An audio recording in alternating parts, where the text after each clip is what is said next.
Good evening. I would like to welcome all of you to our board meeting tonight. To access translation, please click on the globe icon below on the screen, or at Dijon, you can go to the corner of the room to get translation. Para acceder a traducción, aprieten el botón en el globo en Zoom, o en Dijon pueden ir a la esquina del gimnasio. We are returning from closed session. After our opening procedures, the public will have an opportunity to make public comment. The board recently voted to change public comment format.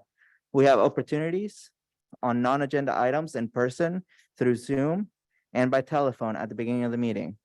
Public comment will last now 1 hour. The time allotted for each speaker is 2 minutes. If you are attending the meeting in person, you will need to submit a request to address the board form to indicate your desire to speak on an agenda item. After it's been turned into staff, they are placed in order of when they are turned in. We also call on speakers one at a time and switching between public comment at Dijon and one on Zoom. If participating via Zoom, you will need to raise your hand by clicking on the appropriate icon in the Zoom app or by pressing *9 if accessing the meeting by phone. No yielding of time or substitution of speakers is permitted. The public will also have an opportunity to make public comment on agenda items after the staff presentation for each discussion and action item. The public will have 10 minutes per item and 1 minute per speaker. Due to the Brown Act, board members cannot discuss items that are not on the agenda and do not usually respond to items presented in public comment. Now let's move to our operating procedures. First, the Pledge of Allegiance. Everybody, please rise.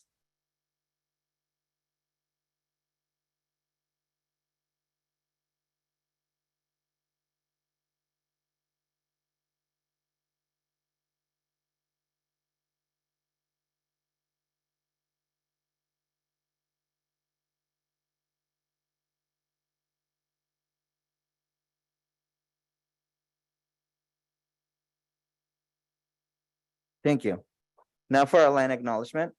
We recognize that we are presently on the lands of the Chochenyo, Muwekma, Karkan, Ohlone peoples, and acknowledge them as the first inhabitants of the land we currently occupy. Dr. Hurst, can you please do roll call? Absolutely. Thank you, sir. President Gonzalez-Hoy, Present. Trustee Clerk Smith-Folds, Good evening, everyone. Present. Trustee Reckler, Good evening to everyone. I'm present. Trustee Phillips.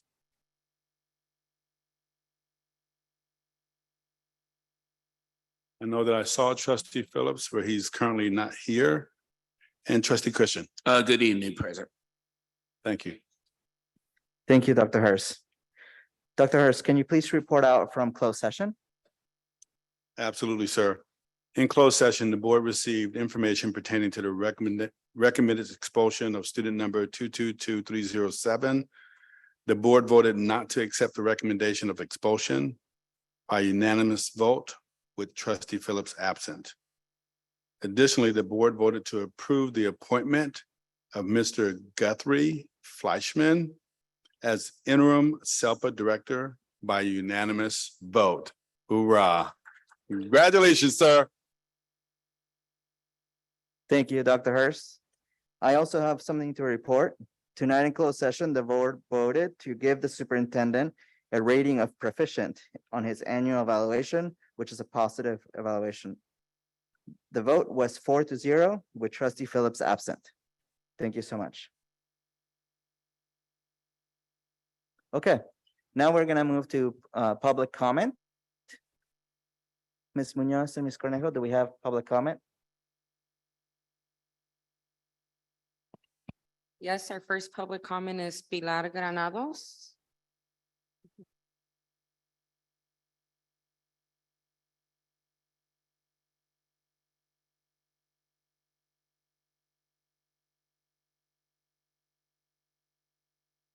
Buenas tardes, mi nombre es Pilar Granados. Mi hija va a esta escuela.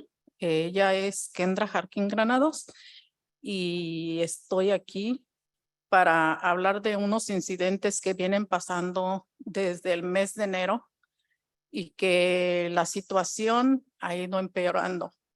No tengo solución de la principal. Ella nunca hizo nada por evitar todas estas situaciones. El último, bueno, hubo un incidente primero donde hubo una pelea donde le pegaron a mi niña aquí en la escuela. La segunda fue el 25 de abril. Hubo unas niñas de aquí de la escuela que le pegaron a mi niña y yo tuve que hacer el reporte con la policía. Tengo video, tengo evidencias. Me dieron la orden de restricción y la corte la tuvimos el 30 de mayo. Esta niña no se presentó y el juez nos extendió la corte para el 20 de junio. Pues resulta que después de este segundo incidente que pasó aquí en la escuela, hablé yo con la principal muchas veces. Tengo el récord de las veces que yo vine a hablar con ella para que me diera solución. Ella nada más me evadía, no me hacía caso, nada más con hacer contratos con los niños, de que no violaran los contratos, de hacer reuniones y nada de eso funcionó. Llegó el punto en que yo le tuve que decir a ella que eso no me servía a mí para nada.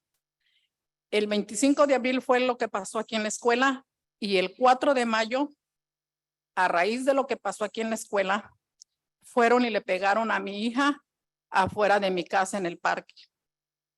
Esta niña de aquí y otra más fueron.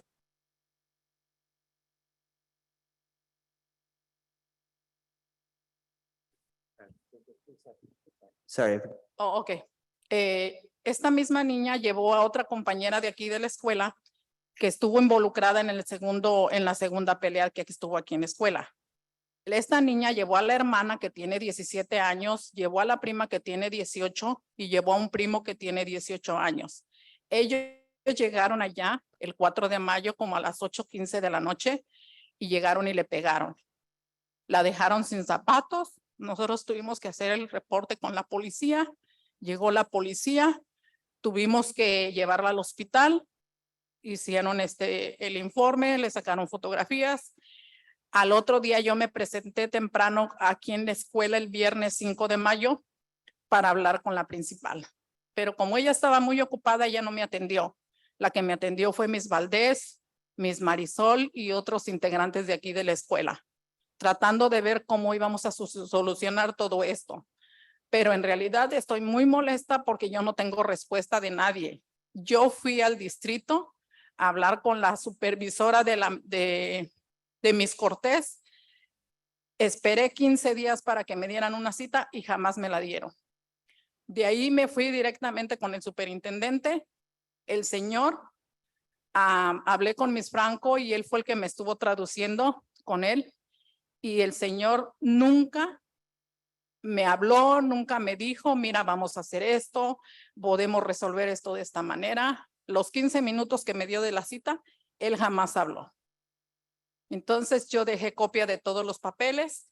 Le acabo de dar a Génesis ahorita copias de una carta que yo hice, las dos órdenes de restricción y una copia del papel de un paquete que le dejaron a Kendra en la escuela. Kendra no lo terminó porque Kendra está muy mal de salud. Y yo lo que quiero son soluciones. Esta mujer no puede seguir aquí.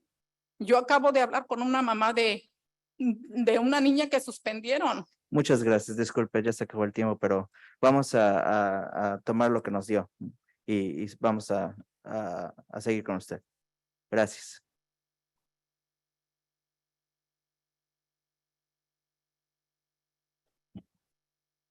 Our next public comment is Shanae Vaughn. Please unmute yourself.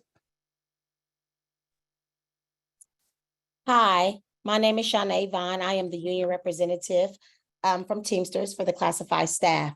Today, I stand in solidarity with Teamsters, SSA, and UTR to ask the board and Dr. Hurst to remove Principal Jaylani Cortez from Dijon Middle. This year has been very stressful for all of us. Ms. Cortez has abused power, retaliated against members. She is not a leader. She is not fit for Dijon Middle or this community. We sent letters to the district to understand the experiences that we have had with Ms. Jaylani Cortez throughout this year. We met with Summer Sigler. We've met with the district. We feel that they ignored our concerns and proposed a plan that would not work for us. We are in best interest of the students, the staff, and the community and the parents at this point. And we feel that Ms. Jaylani Cortez is not a good fit for Dijon Middle. We have experienced retaliation, bullying tactics. And the last resort was having her family members come to the site on the last day of school as her personal security, which created a hostile work environment and also made our members, our parents, and our staff feel unsafe having these individuals enter the campus unknowingly and not knowing what's going to happen. So we respectfully ask the board and Dr. Hurst to remove Ms. Jaylani Cortez from Dijon Middle. I think that they are owed someone who can lead the district, lead the site, and that will be Ms. Leslie Valdez. Thank you. Our next public comment is Whitney Griswold.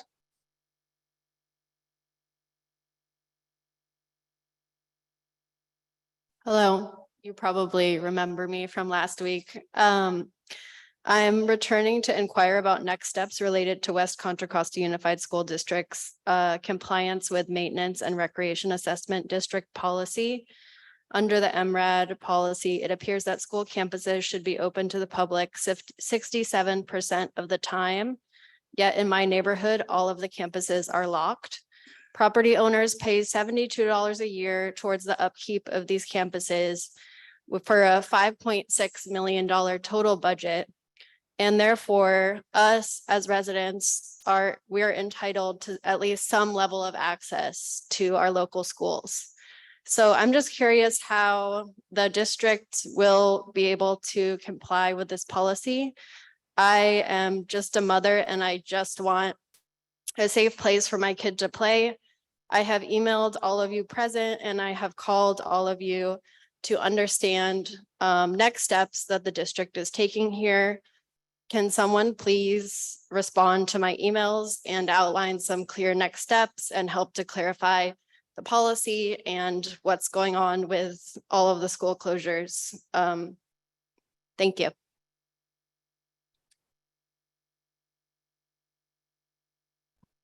Our next public comment is Jeffrey Bean. Please unmute yourself.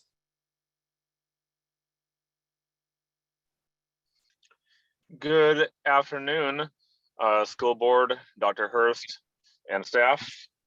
I am Jeffrey Bean. I teach at Shannon Elementary. I spoke with you last week on Wednesday at your board meeting to inquire about the status of the music program at Pinole Middle School. As you know, my Shannon students go to Pinole Middle School after they complete their time at Shannon. I went to a performance there last week that was impressive. They had guitar ensembles, choir, two bands, multiple other chamber music and solo performances. I specifically asked last week at the budget hearing about Prop 28, which is designed to increase funding for schools' music programs. And I think it requires schools to expand programs, not cut programs. After my public comments last week, Trustee Reckler, you asked the CBO about Prop 28, which I appreciate. I found the answer that he gave to be kind of unsettling. It sounded like the implication was that if programs are cut, if music programs are cut, it reduces a baseline so that they can then be added back with the new money. Maybe I interpreted it wrong. I'm not sure if I interpreted it correctly, but if that's what's being done, that's disturbing because the voters voted a certain way to increase funding for music programs. And if the district, goes around skirts the rules and follows the rules, but doesn't follow the voters' intention, that's concerning. Specifically, I'd like to ask you to ensure that my former Shannon students get their full music program next year. Pinole Middle School is a Title I school. Those students deserve to have a full music program. The teacher there is great, and I hope that it remains. Thank you for your time.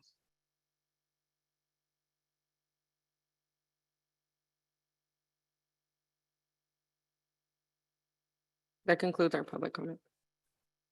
Thank you so much. Thank you to everybody who made public comment.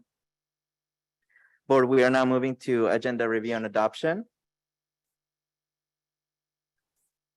Trustee Reckler? I would like to pull F1 bond performance audit for year ended June 30th, 2022, and bond financial audit for year ended June 30th, 2022. I said pull, I'd actually like to pull them off of the agenda and have them brought back in August. A member of the CBOC submitted a great number of questions, too many, but there are really some good questions in there that I'd like the CBOC to have the opportunity to further discuss should they decide to agendize it. Yeah, postpone to the August meeting. Should the CBOC not take that up, that would be fine to bring it back and I could ask the questions.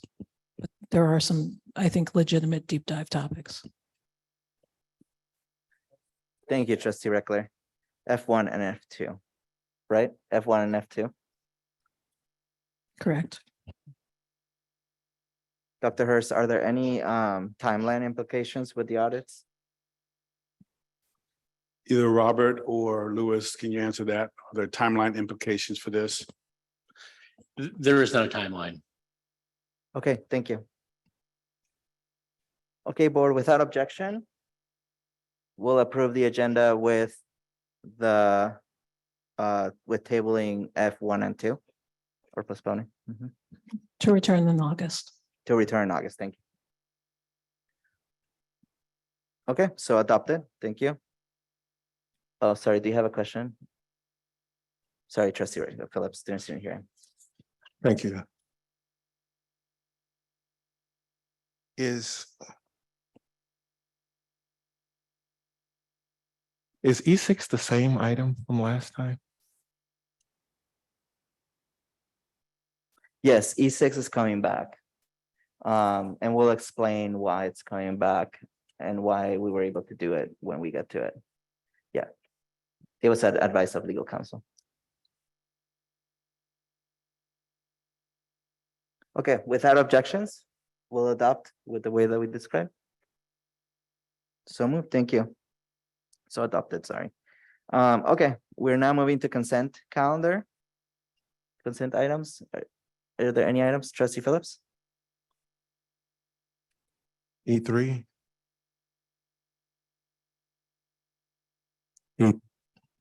C3? C3.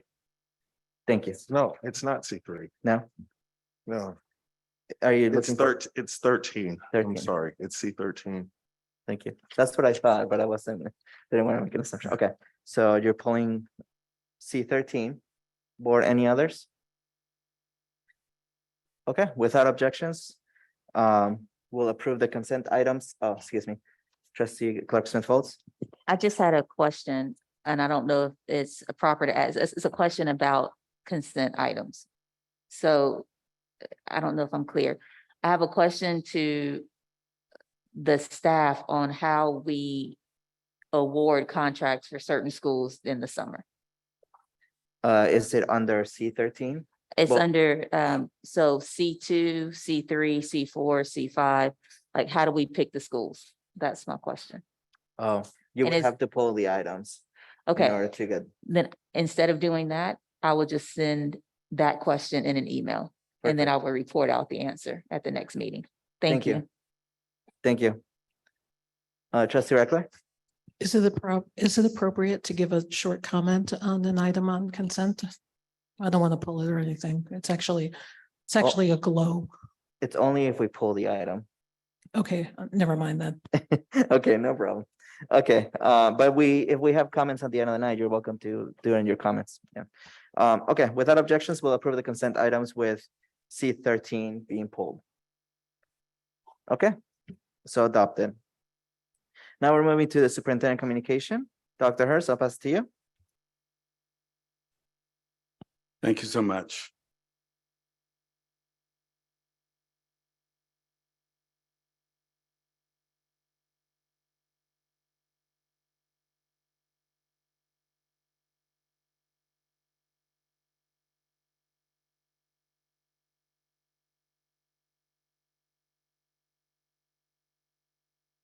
Thank you. We want to take this opportunity just to share about all the graduations. I'm going to talk a little bit more into detail. There was a lot that happened this year, but we wanted you to take notice of the amazing pictures that we see on the first page, celebrating the students' success. And again, I'll talk about this more in detail.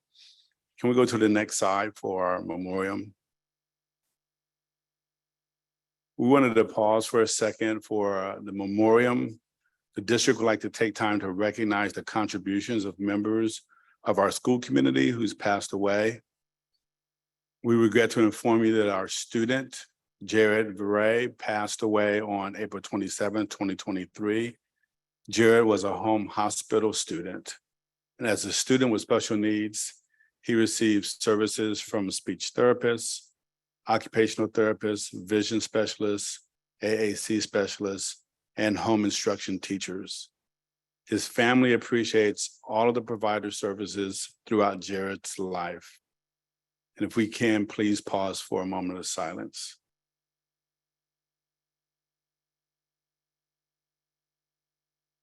Thank you. Next slide. We wanted to take the opportunity to recognize a couple of people. This will be their official last meeting, per their contract. And I know Larisha is on Zoom. We did have a gathering with the executive cabinet, and we presented them with a plaque, bouquet of flowers, and also a small token of our appreciation as well.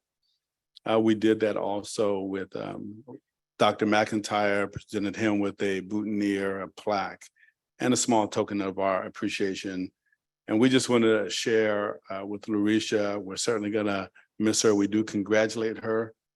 We want to just share her commitment for supporting her students. She was certainly a firm advocate for our students.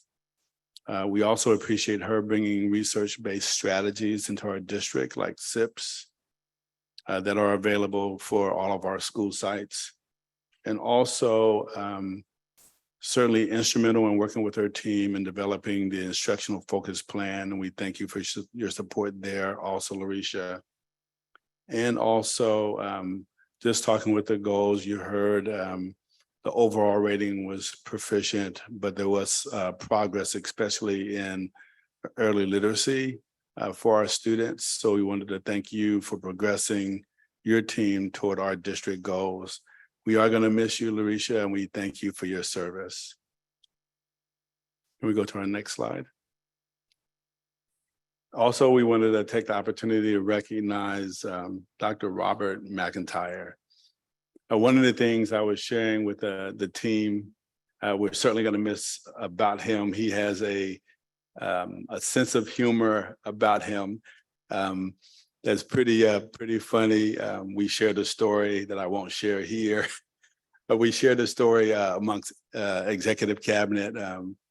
He brought a lot of humor to the executive team, and we sincerely appreciate him for that. But also his expertise, and we have shared this, that Robert is certainly recognized as one of the leading CBOs in the state of California, and we really appreciate his expertise, and we're certainly going to miss that. He certainly also brought a lot of guidance and direction, even to the board, in bringing plans and presentations, the fiscal solvency plan as well. His implementation of the ambassador program was phenomenal. And then also in the meeting with the board, the progress toward his goals as well. He'll be missed. Certainly has been a friend to me and to others. Really smart individual as well. So we wish you the best in Downey Unified, sir. Thank you. Next slide. And with those who are leaving, again, we wish them the best. We want to recognize and honor those who are coming into these new roles.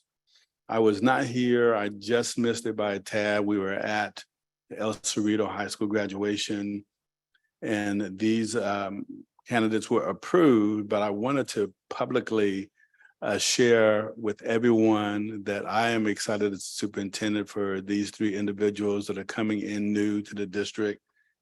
And I'll just share with you about Sonia Neely Johnson. Sorry. Sonia Neely Johnson. One of the things that I really respect and admire about her is her collaborative spirit. I shared that with the entire organization, that is a core value of mine. She shares that core value. She understands what it looks like, feels like, and sounds like as well. She has experience as curriculum and instruction director. She is compassionate. She's student-centered. She loves WCC USD, and we're looking forward to her leadership in this area as well. So we'd like to congratulate our new interim associate superintendent of Ed Services. Hoorah, congratulations. Next slide. We also want to recognize our interim associate superintendent of business services, Mrs. Kim Moses. And we are truly, truly excited for Kim as well. And I shared this with the team today. She too is very committed, loves WCC USD. She's very passionate. She's student-centered, detailed-oriented, organized. She actually sought out her own training and enrolled in the FitMat course, which has several modules throughout this year. She also sought out her own mentor and coach as part of the FitMat program. She desires this job. She desires this position, and she's passionate about it. And we're just very excited to have you on board, Kim Moses. Congratulations.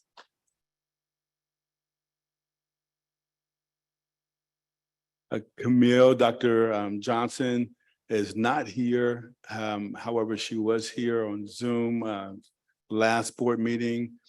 I was really impressed with her systems thinking. So the ability to think critically, solve complex problems, which is really what we're pushing forward in our HR system. And I've talked to the entire team.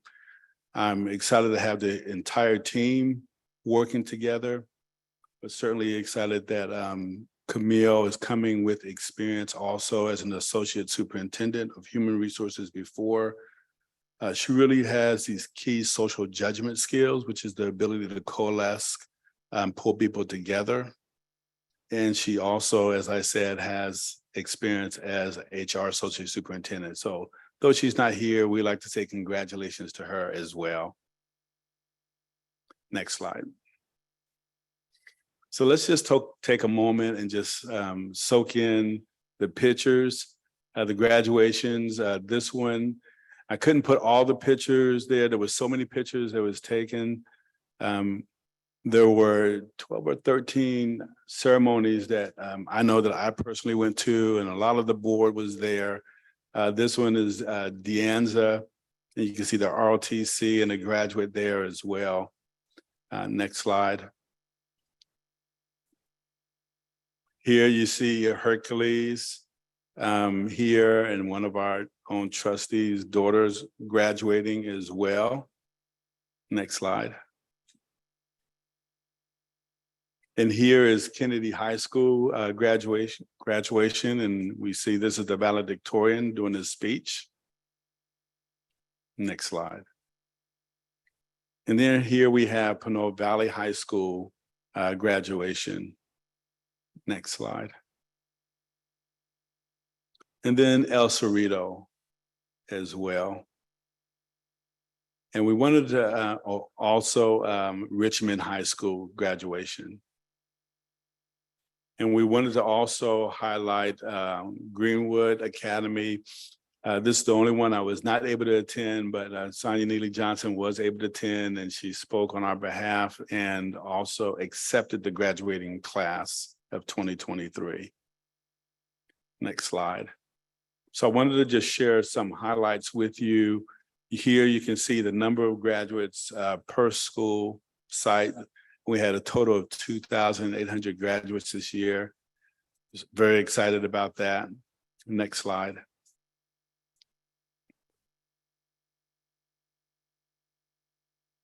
What I was particularly excited about is I had a conversation with the trustee just about consistency across the graduations, across campuses. And I was pleased to see that the graduation committee was active and they worked extremely hard to make sure everything was consistent. There were a few details that were not the same, but for the most part, it was very consistent across the board. And I wanted to share this with you because they did some very careful planning with all the principals. They had a pre-planning rollout for all of the principals. They also had what's supposed to happen during the graduation and also what was supposed to happen after the graduation. And everything for the most part was to the letter, to the T. When you looked at their programs, the programs were consistent. I think all of these schools had programs with the exception of one school that didn't have it. But everything was in order, and I wanted to take the opportunity to thank those people who were involved, especially Julio Franco, Michael Booker, Summer, and Tashaka Merriweather, who is leading the graduation committee.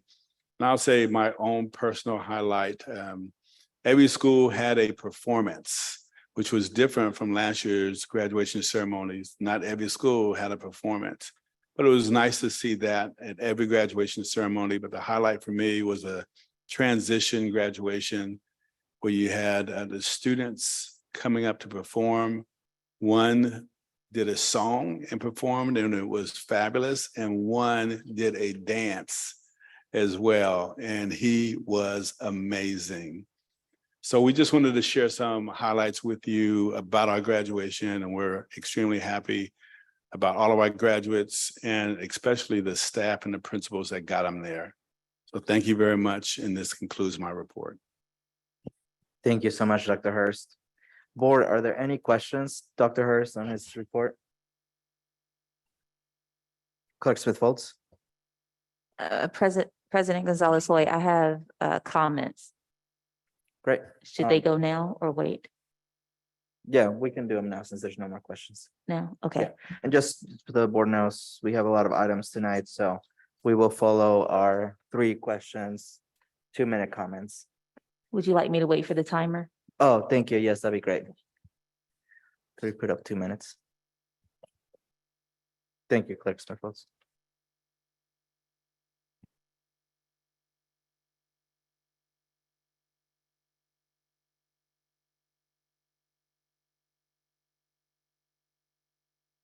Dr. Hurst, thank you so much for your superintendent report. I especially want to thank all of those new cabinet members coming in. I look forward to working with them. The graduation, I think, is getting better and better each year. I think that that's something that we can be proud of as a district. One of the things that I want to offer is a debriefing about after graduations, even a survey to the admin and maybe even the participating families to see what they would improve upon or what points of growth would be. One of the things that I can say that I would love to have an certified ASL interpreter at every graduation. I think that that's something that if we set that standard, it would be a real movement for inclusion to make sure that we have an interpreter, a certified ASL interpreter at every graduation. Some of the other things about graduation, I would love to sit with the committee and talk about and go over with. But overall, I believe it was a beautiful graduation season. I'm complete.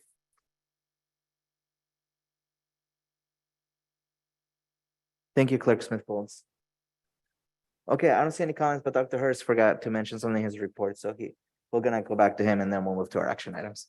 Go ahead, Dr. Hurst. I'm so sorry. There's people in the room that I did not give a shout out to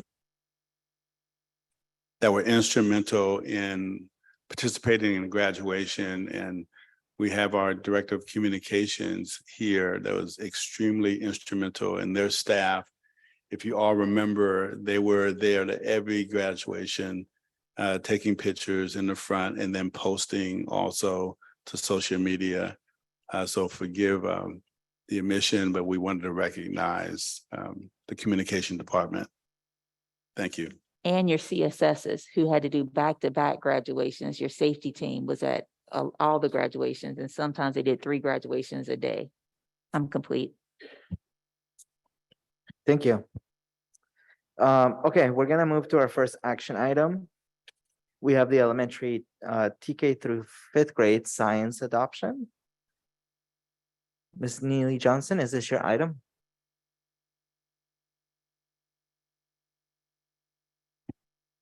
Yes, I'd like to introduce our coordinator of science, our STEM.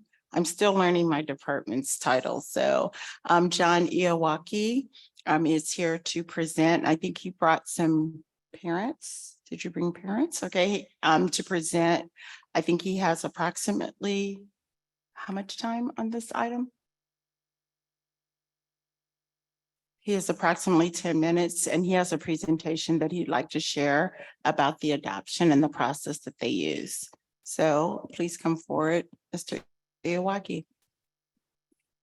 Thanks very much. Good evening, everyone. I'm excited to bring this presentation and recommendation to you today. We have been running with Scott Forsman for science in TK grades TK through 5 since 2008. In 2013, the California adopted the Next Generation Science Standards, NGSS, and in 2016 created a new science framework. So the Scott Forsman materials obviously aren't aligned to those standards. We're excited to have one that does. We've been using Mystery Science as a supplemental curriculum for the past few years, but it's really not sufficient for what we discussed in our meeting today, and that's for our students to be globally competitive. We really need a robust and rigorous and modern science program for our students. So if you can go to the next slide, you can see sort of our process, and I know you've seen this already, but we went through a process of selecting a committee, which you'll see in a moment. We went through a pre-screen and a paper screen. We heard from publishers, and then we piloted in classrooms. And so here we're at the recommendation stage, and if all goes well, we'll be implementing in the fall. You can go to the next slide, please. Here you can see our instructional materials committee. We try to make that as diverse as possible, both geographically and in terms of experience as well. We want experienced teachers. We want newer teachers. We want teachers from every family in the district, as diverse as possible. We have WCCAA represented and part of the committee. We have SPED represented part of the committee as well. You can see all of those there. Next slide, please. Our first step is to create a district lens. So all of our teachers certainly have their own lens. They have their own experience. They have their own context that they've been developing through their years as a teacher, but we want to make sure that because we're adopting for the entire district, that they know who is in our district, who are the teachers in our district, what is the turnover like, who are the students in our district, what are the demographics, what are the needs, what are the special needs. And so all of those, that's an exercise that we all go through first before we ever look at curriculum, is we want to see who are we, what are we looking for in a science curriculum. That was our first step. The next slide, please. And then the criteria that we use for our evaluation, you can see here, I'll show you the rubric, the categories in just a minute. Student voice was really important to us. We heard you last time when I was here, you really asked about student voice. That was a big part. It was a charge to our teachers. And then we also completed an anti-bias review as well, which you'll see, I think, on the next slide. Oh, the rubric first, sorry. So here's the categories that we look for. The first 4 on that slide there: foundation, student work, student progress and teacher support. Those are recommended by the state in the state toolkit for instructional materials evaluation. And then we also thought, we decided that it would be good to also evaluate how they integrate technology into their program, both for the student experience and the teachers. What's their digital platform like? And then universal access as well. We want a program that supports all of our students, whether they're English learners, whatever program they're in. We want a flexible program that supports all of those students. Next slide. Here you'll see just a few highlights, the results that our teachers completed the survey and the review, and you can see some of the categories there. We're looking for blue or red. And you can see mostly blue or red there. Green is not applicable. So our teachers, when they piloted in classrooms, reviewed one unit, or they piloted one unit from each program. And so this was sort of, they would take a closer look at that unit and then sort of skim the others to look for these. You can go to the next slide. It's the other half of the review. Again, mostly blue and red there. And so we thought that was positive enough to move forward. Next slide. The way that we go about selecting programs, California approves curriculum for elementary and middle school. And so we start with that list. Several of the programs came off of that list and a few others. You'll see the programs that we heard from on the next slide. We heard presentations from each of these publishers, and the committee from these selects 2, which you'll see on the next slide. We piloted a unit from McGraw-Hill in classrooms. We also piloted a unit from Twig Science in classrooms. You can go to the next slide. Our recommendation after this process, we reached consensus on Twig Science. And so we're asking the board to adopt Twig Science. It's a 6-year program. We'll get print, we'll get digital, and we'll get materials to use in class. And you see the price there as well. That's the end of my presentation. I know that the last time also you asked about how do publishers update their program. So this is a 6-year adoption. Science changes every day. We learn new things every day. And so I asked the publisher, how do you address those things? And so the digital program, a big component of the program is digital. If something happens, if something needs to be changed, obviously you can change digital things pretty quickly. The pages in the book, in a digital book, you can change instantly.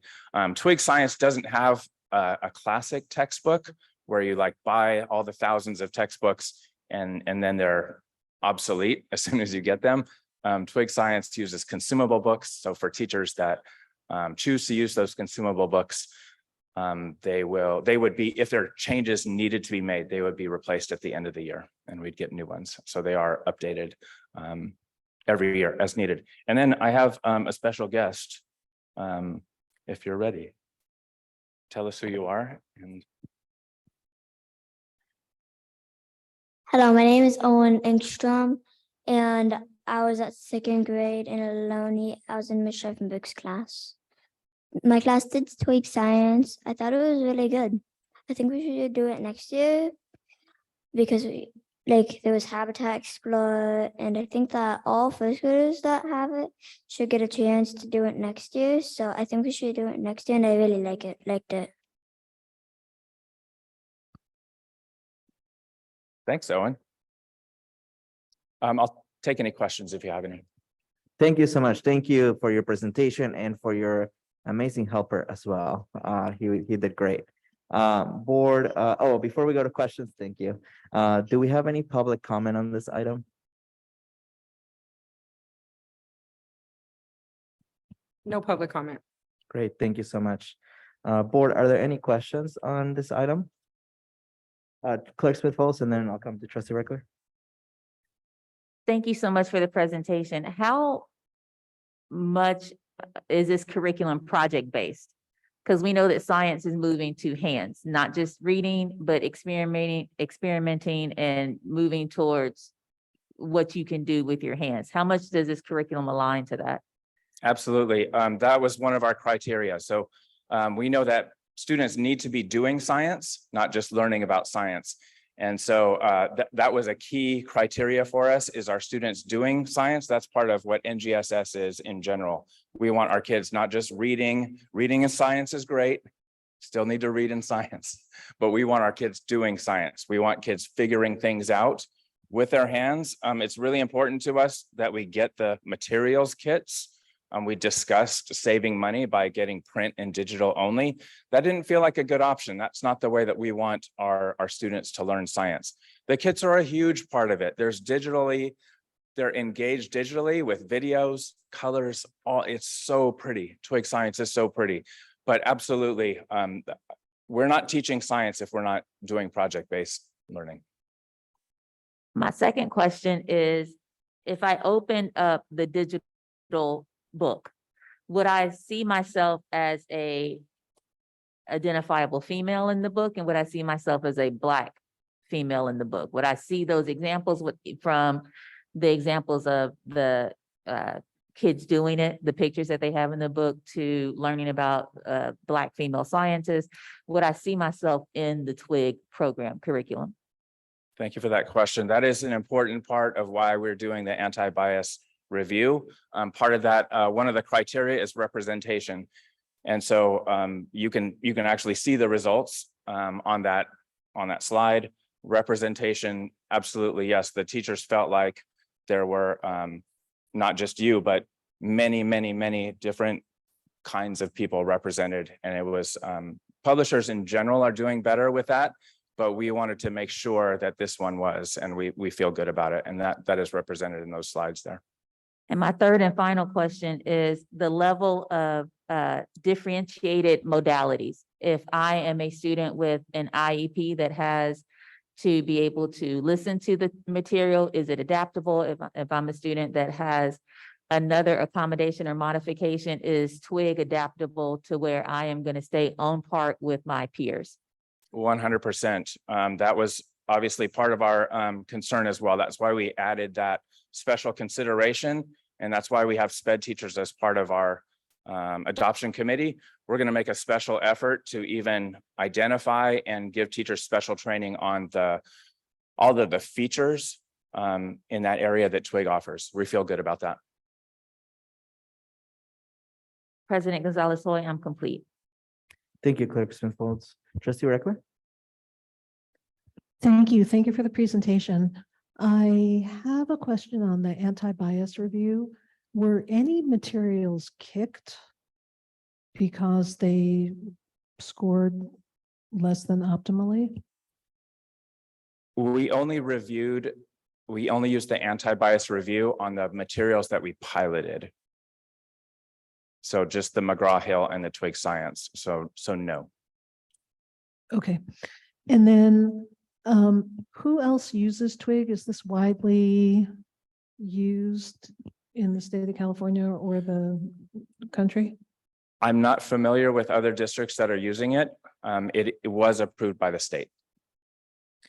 And then finally, the Preces does not give a cost, but in the presentation, it is 2.1 million coming from lottery for a 6-year adoption. Is that correct? Yeah, I would defer to, yes, correct. Okay, thank you. Thank you. My questions were asked, so thank you so much.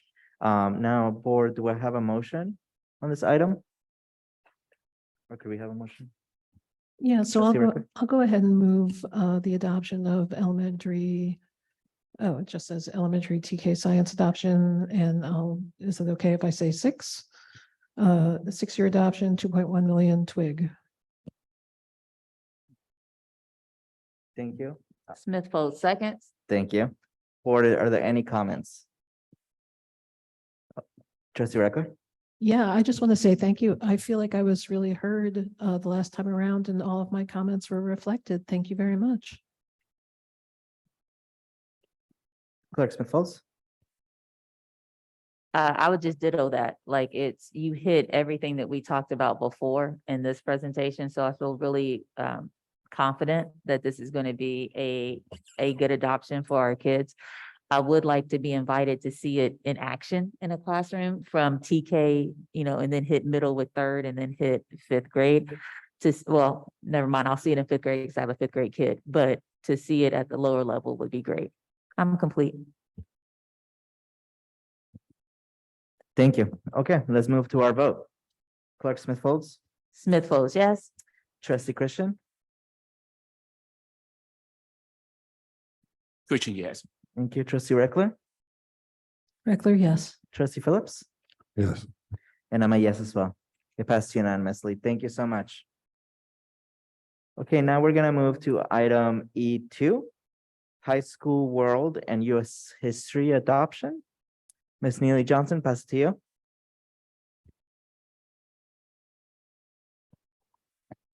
So yes, Mr. Iowaki will also present this one as well.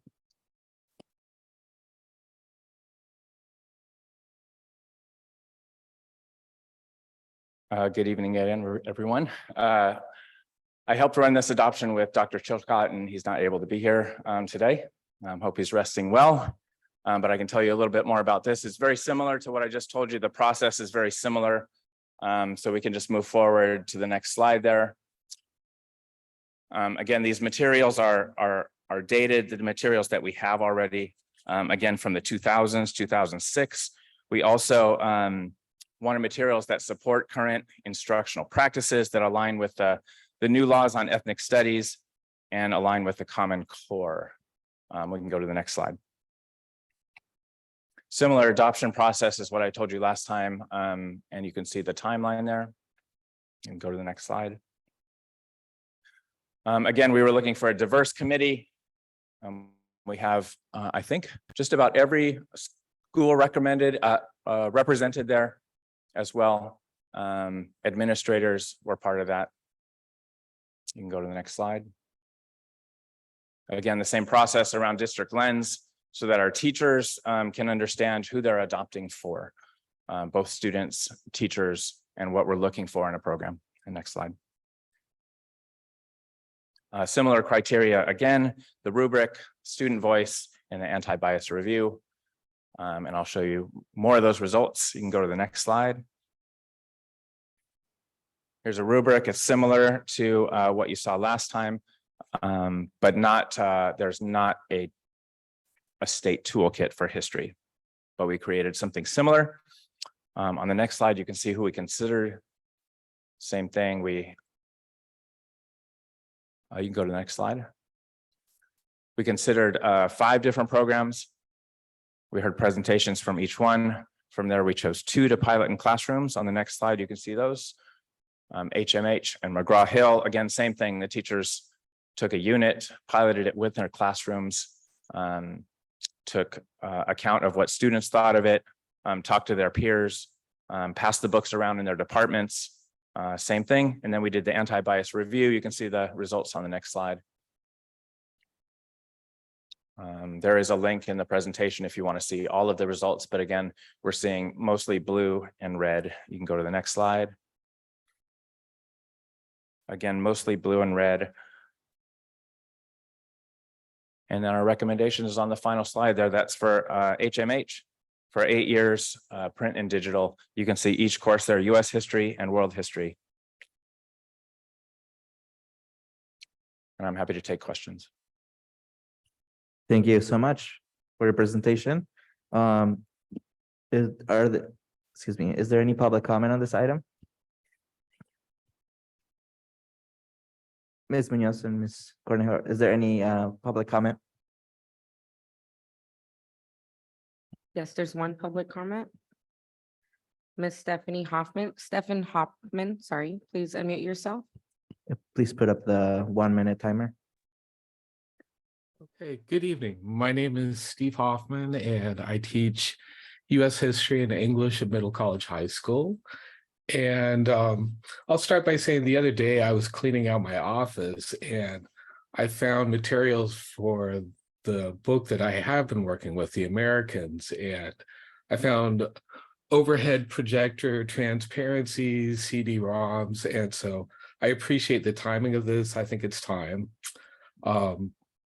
I allowed my juniors to peruse all of the different materials, and it was really exciting for them. They realized how important this is, and So they had a lot of comments on the different books.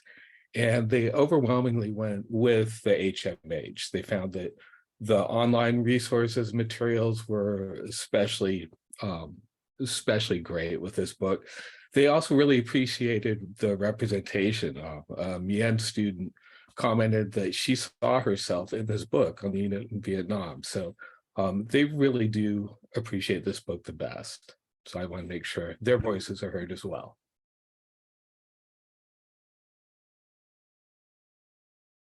Thank you so much, Mr. Huffman, for your comment. Okay, board, we're gonna move now to questions. Clerk Smith-Foltz, I saw your hand. You can start.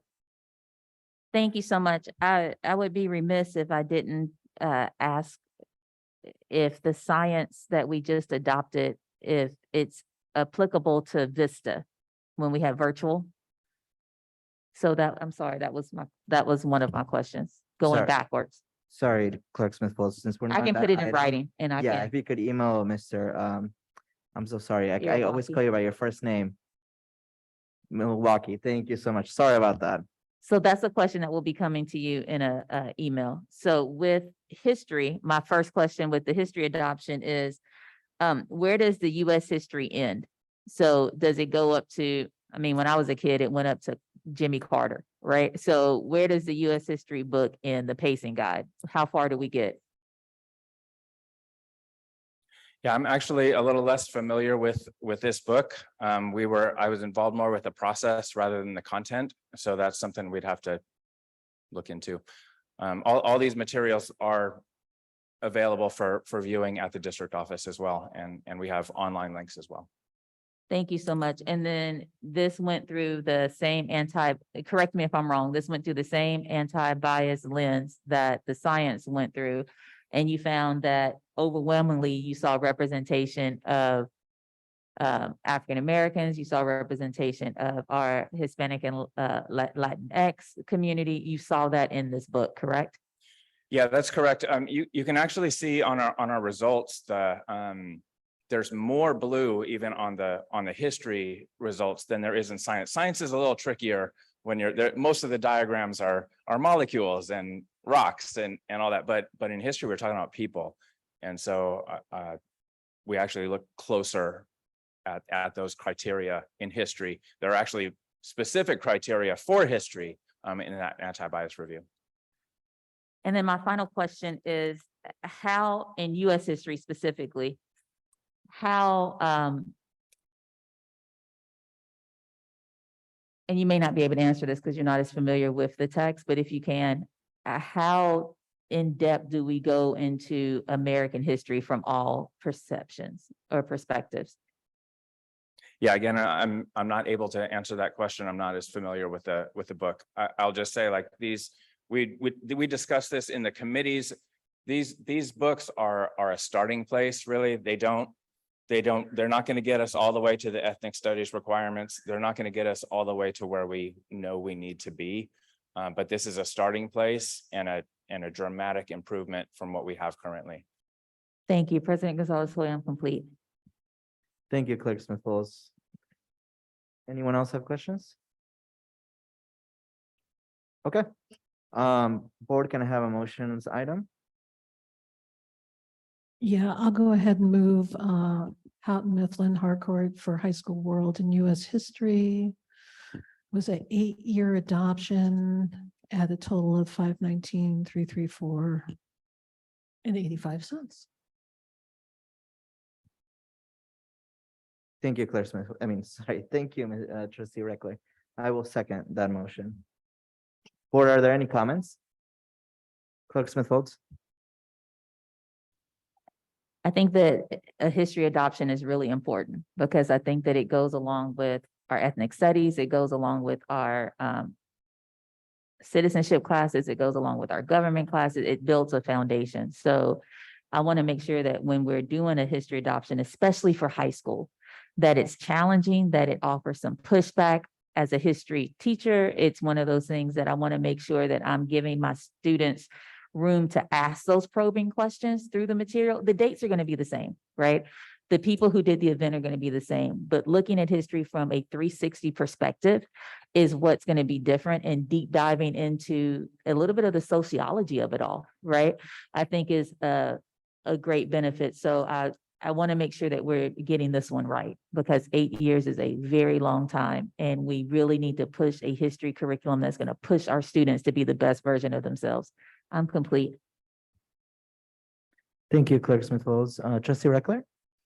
Thank you. I 100% agree with that. And that's exactly what I was going to say, is that it is so important to present a more full-rounded experience of what happened in this country. And I'm a little hesitant not being able to 100% see it, know that it's going to stand for 8 years. But I also want to say that I do see improvements, certainly, with my own children and the conversations that we have at the kitchen table. I know that it's deeper and much more expansive and more reflective of the truth, but I'm hoping that this also really does reflect differing viewpoints. So thank you. Thank you. I just wanted to say thank you to both committees for the work. Serving as a committee once, I know how much work it actually is. So I just want to appreciate you, Dr. Chilcott, the wonderful individual right there in purple visiting the audience, who I know does a lot of work as well, and the department, because and the teachers and everybody who volunteered, because I know it's quite a bit of work. So thank you so much. Okay, board. Why don't we move to the vote? We'll start with Clerk Smith-Folds. Smith-Folds, yes. Trustee Christian, Yes. Trustee Reckler, Reckler, yes. Trustee Phillips, Yes. and I'm a yes, passed unanimously. Thank you so much. Thank you. Okay, board, we're now gonna move to item E3. Dr. Hurst, is this Dr. Greenwood? Or, oh, sorry, Dr. McIntyre. Thank you, Mr. President. It's a pleasure to be here with you and the board this evening. Tonight, we have a lot of items to go over, and I appreciate how efficiently we're getting through them. The first item tonight that I have for the board is called an application for exemption from the required expenditure for classroom teacher salaries for 21-22 fiscal year. This actually came about, well, each year school districts are required to complete classroom education expense allocation calculations as part of the reporting materials included in the unaudited actual financial report. The form we do this on is called the CEA, which is nearly a century-old calculation that continues to provide consternation for many school districts across the state where they struggle to meet the minimum percentage required. The CEA calculation requires that a minimum percentage of district general fund expenditures are spent on classroom salaries and benefits. On the surface of that, of course, we completely agree with that idea. It's where the rubber really meets the road. The calculation does not factor in any other expenditures associated with student learning, such as technology devices, textbooks, utilities, or ancillary support services, of which this district provides many. The minimum percentage varies by district type. For example, elementary school district, the minimum percentage is 60%, while for high school districts, the minimum percentage is 50%. The minimum percentage for a unified school district like West Contra Costa Unified School District is 55%. When we look at the latest data available from the California Department of Education, which is summarized in the agenda item, it shows that 22% of unified school districts over the last 2 years have failed to meet this requirement, including West Contra Costa Unified School District, while 50% of elementary school districts and roughly 12 to 20% of high school districts are failing to meet this number. There are a lot of reasons for that, many of which in recent years are derived by the advent or availability of one-time funds that are making it much harder to meet this requirement. Because if we spend even $1 on a teacher's salary in a one-time funding source, we have to include 100% of that funding source in the calculation. And so, plus the advent of the local control funding formula has changed the way districts invest their resources, but the laws surrounding the CEA calculation remain unchanged. And because there's no change to the calculation on the horizon, there's the expectation that the results will continue to get worse statewide. However, it's my personal belief that with the most recent bargaining agreements we've made, as we look forward, I'm not sure we'll make the threshold by 22-23, but definitely by 23-24. As we forecast out, we believe we actually crossed this threshold moving forward because we've realigned the organization as part of our most recent negotiations with our labor partners. And so I believe this will be a problem that does solve itself in the immediate future, but for now, we do not meet the minimum requirements. And so when districts fail to meet the minimum requirements, in this case, we were supposed to meet a 55% requirement and we came in at 53%. So we fell 2% short. So the deficiency amount was almost $7.6 million. And in a perfect world where we would have to give this directly to labor, I would say, let's find a way to do it.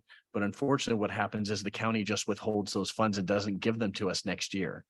And so what we're asking for is a waiver so we can retain those funds, keep putting them to use for students as we've kind of fixed the system structurally moving forward. Again, this is for the 21-22 fiscal year. Thank you, Dr. McIntyre. Ms. Cornejo, do we have any public comment?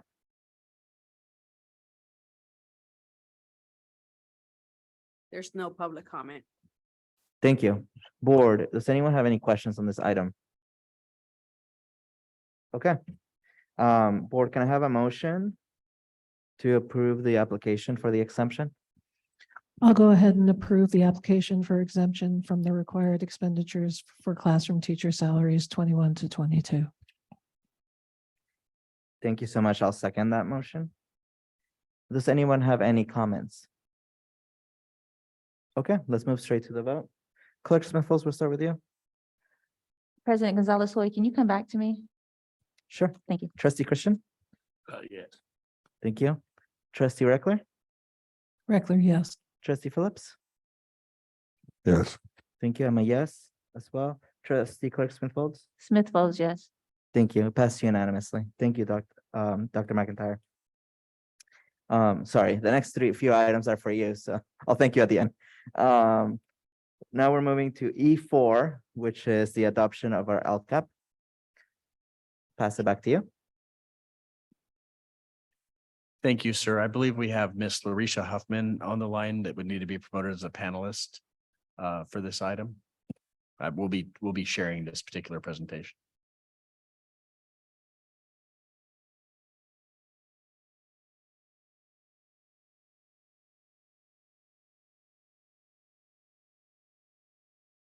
Larisha Huffman.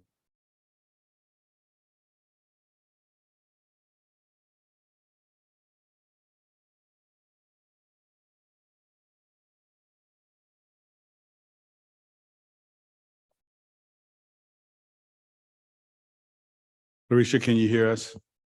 I can. Good evening, everybody. Good evening, everyone. So going back to our local accountability plan and parent budget overview for our LCAP adoption, June 14, 2023. Next slide, please.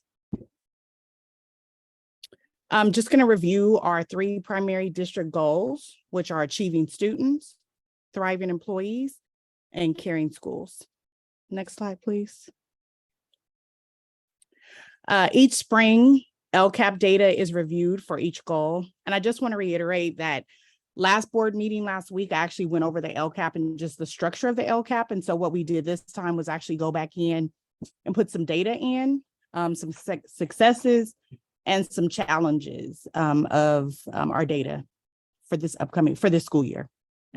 And remember, some of our data, and we just finished assessments, and then also for our SBAC data, graduation rates, we won't get that until the end of the school year, so until August. So then the board, Sonia Neely Johnson, can come back and actually present the outcomes of those data points. So here we have our metric with state priority. Our 21-22 outcomes are normally here, and then we have our 22-23 outcomes that are listed here. Next slide, please. Our LCAP goal 1 is really focusing on achieving students for the 23-24 school year. And these are departments that are all within Ed Services. Next slide, please. Here we have our areas of focus, areas of success. Goal 1, areas of relative success, maintenance of current status during the 22-23 school year. 100% of students continue to have access to curriculum based on fall 22 Williams County report. An increase of percent of students passing AP exams with a score of 3 or higher, from 40.67% for all students in 2021 to 46% for all students in 21-22. Relatively consistent performance for students in the areas of completion of A through G, 39.9% for all students in 2021, and completion level of 39.6% for all students in 21-22. Our English language proficiency level, our ELP, increased from 44% to 47%. Next slide, please. In terms of LCAP Goal 2, thriving employees, this includes ongoing actions and services for professional development, recruitment and retention of staff, professional development programs by the Office of African American Student Achievement, e-learning support, and salary increases. Next slide, please. Areas of success in this area, Goal 2 of relative success during the 22-23 include teacher absences decreased from 17,091 in 21-22 to 15,910 in 22-23. Improvement in both classified and certificated compensation packages for 22-23 and 2024. Next slide, please. In LCAP Goal 3, Caring Schools Overview. This includes ongoing actions and services for support of our African American students, additional vice principals, support for community engagement and outreach, support for parent training and volunteers, additional social emotional learning programs, and full service community schools. Next slide, please. For areas of success, Goal 3 areas of relative success include 22-23.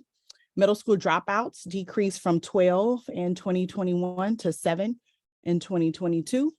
And then an increase in parent volunteers from 109 volunteers in 21-22 to over 2,406 volunteers in 22-23. Next slide, please.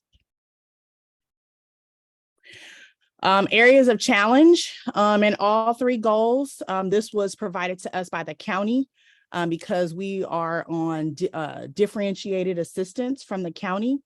And based on our dashboard, these are the areas that are of concern from the state. So our African American students, pupil engagement, pupil achievement, school climate, English learner, pupil achievement, pupil engagement, foster youth. You can see all of the areas.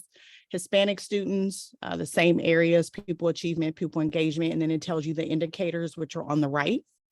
Homeless youth, you see the areas here. Socioeconomically disadvantaged and students with disabilities, which includes pupil achievement and pupil engagement. So these will be areas that will need to be focused on next year by the district and student groups. Next slide, please. And at this time, I'll turn it back over to Dr. McIntyre. Thank you, Ms. Huffman. So this is the last couple of slides are a bit of a repeat last time, but we want to make sure for continuity's sake that we keep content together. And so what's important when you look at this slide, that the pie chart on the left shows the total general fund revenue we receive. So you see that big part of the pie, the blue, light blue is $344.3 million in LCFF funding. That's really what we run our school district on. That's our general ed program. And then we have other funding sources like federal funds that we use for special ed and Title I, II, and III programs that are used for equity and increasing student achievement. We've got other state funds, which also include special ed and a couple other funding sources that we receive, including some one-time funding sources to address learning loss due to COVID. And then we've got some local funds, which include our parcel tax and some other, like where we rent out our properties and so forth. So that's the total general fund on the left. On the right is just a breakdown of the LCFF. So that $344.3 million in the light blue represents the 2 parts of the pie you see on the right. The big part of the pie you see on the right is the base grant portion of the LCFF funding. This is how we fund most of our day-to-day operations in the school district. It's that sliver of the pie is the supplemental and concentration grant funding. It's 13% of our LCFF funding, of our total funding. It's 42% of our LCFF funding, and it's $62.7 million. That is the volume of money that is set aside under the law to that we're addressing in the LCAP, that we're using to address those needs in the LCAP. And it's really confusing because we have a lot of our operations going on. So helping people understand that really the state within its funding stream provides $62.7 million to address all of these needs that were listed out. And I mean, there was over 40 action services, right? So lots going on. And what feels like a lot of money is not when it's spread across 54 school sites. Next slide, please. So here's just a different way to look at it. We're projected to spend almost $500 million next year.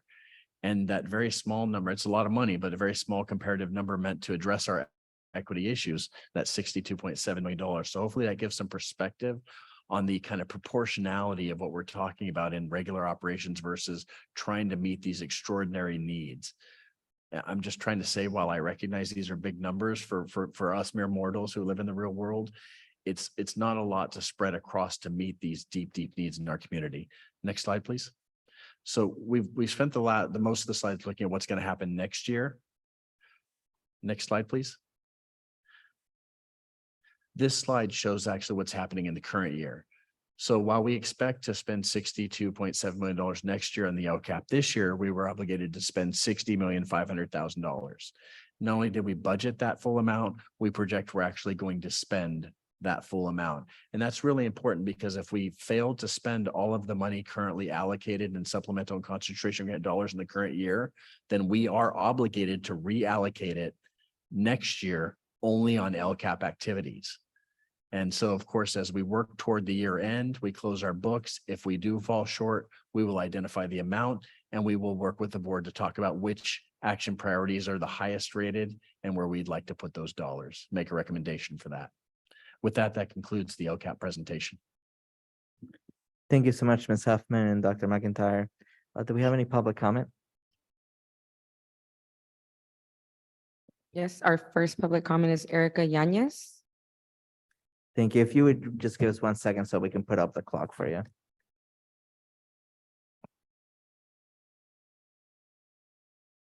Thank you. You can start. Good evening, Superintendent, Dr. Hurst, President Gonzalez Hoya, and board members. My name is Eric Yanez, and I am a West Contra Costa Unified School District alumni and policy advocacy manager for Healthy Contra Costa. I am here today to voice my thoughts, concerns, and advocate for a transparent LCAP process. I'm in support of students and community who have actively been listening and advocating for parents and students to have engagement and collaboration opportunities with the school district. At this moment, the LCAP process is not transparent and fails to meaningfully engage parents, students, and the community. During the 2022-23 school year, there was a lack of communication to students and family on the DLCAP process in their districts. The LCFF established requirements for transparency, equitable distribution of resources, and meaningful engagement with the intention of removing systematic inequities in our education system. The lack of transparency and authentic engagement undermines the purpose and the spirit of the LCFF while increasing distrust with the community. The district should invest in student and family capacity building and opportunities to inform the LCAP. Thank you so much. Sorry, I know it's rough. Thank you. If you'd like to send us the rest of your thoughts, you're welcome to email us. Our next public comment is Zoom user. Please unmute yourself and state your name for the record.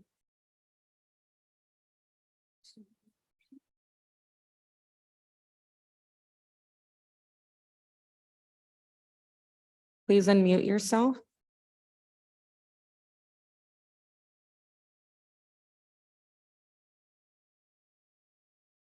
That concludes public comment. Thank you. Board, do we have questions on the LCAP? Trustee Reckler? Thank you. How are teacher absences calculated? Is that days or is that periods?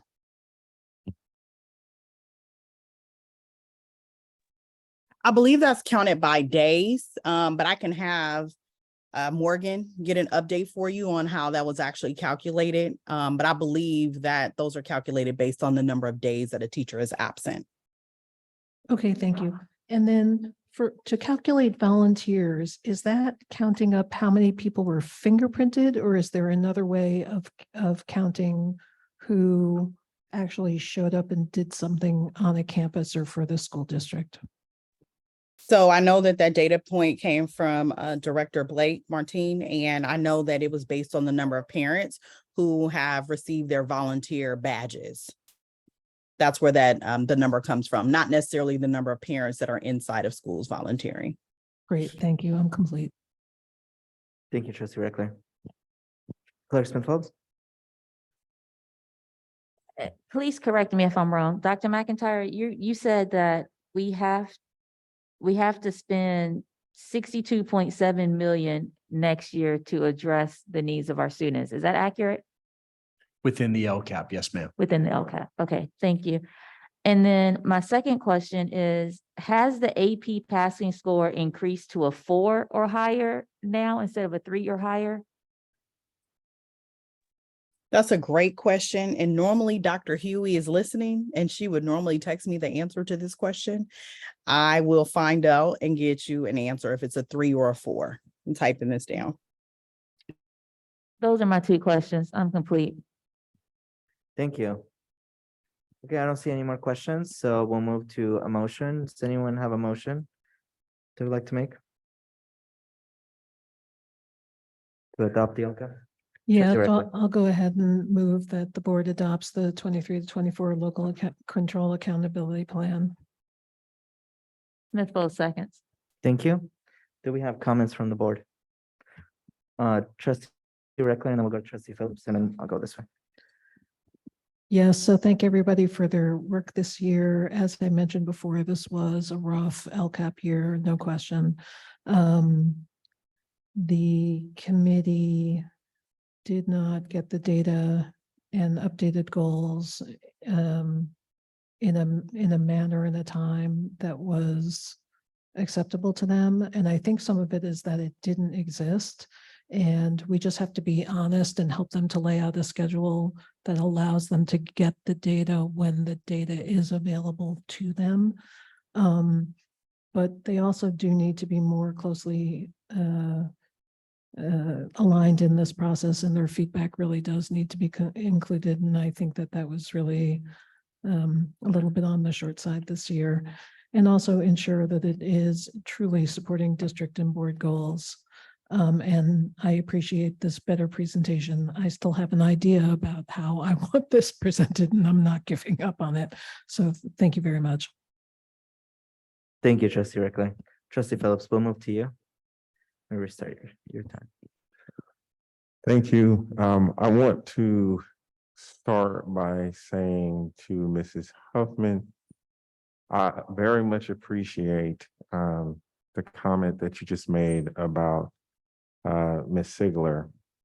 And the reason why I appreciate it, I see you looking around like, what is he talking about? But the reason that I appreciate it is because there are a lot of leaders who act like they have all the answers. There are a lot of leaders who, when put on the spot, don't acknowledge that they have teams around them, people who are actually providing information. And you did that just now. You joked about it, but the point is that you did it. And I just wanted to say that I appreciate that. The second thing that I wanted to say is, and I've said this before, I don't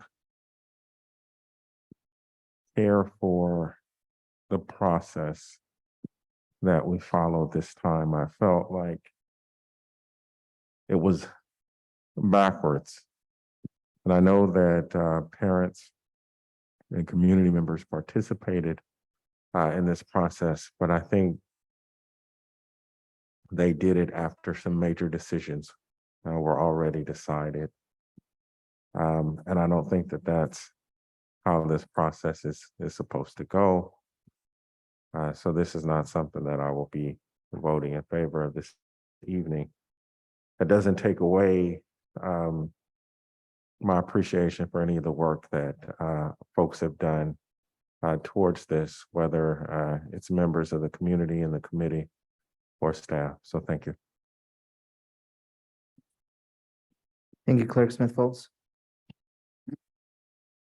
Oh, thank you. I thought you were calling him Clerk Smith Folds for a minute. Sorry. Dr. Hurst, I think we have a real opportunity to, because we're making the new LCAP goals. I think we have a real opportunity to be collaborative. I think we have a real opportunity to be timeline specific. I think we have a real opportunity to be strategic. I think we have a real opportunity to do it, to align it to the board goals, to the district vision, to make sure everything is in line with each other in lockstep. So I think that we should do everything possible to make sure that that happens. I am complete. Thank you. I don't have any comments, so we're gonna move to a vote. We'll start with Clerk Smith Folds. Smith Folds, yes. Trustee Christian, Yes. Trustee Reckler, Reckler, yes. Trustee Phillips, No. and I'm a yes. It passes 4 yes, 1 no. Thank you. Now we're moving to the review and adoption of our annual budget. Dr. McIntyre, pass back to you. Thank you, Mr. President. Tonight, we do not have a new presentation for the board because we didn't get any direction on making changes at the last meeting. However, if the board does want to hopefully consider approval and they do have direction they want to give, they can provide that direction with the approval as well. So tonight, we're following Ed Code 42-127 that requires a governing board of the school district to adopt a budget for the subsequent year on or before July 1st. The budget document has been available for review for the required viewing period for public dissemination since June 4th. It's been available electronically as well as in each of the business and superintendent's office. We did hold a public hearing on June 7th as required, and this item includes all of the guidance provided by the governor's office and the Department of Finance, including ancillary agencies like CalPERS and CalSTRS. It's been developed using all of the best practices that the district has adopted over the years and is being brought subsequent to the approval of the LCAP, which is required according to law. Thank you, Dr. McIntyre. Do we have any public comment on this item? There's no public comment. Thank you. Board, does anyone have any questions on this item? Okay, can I have a motion?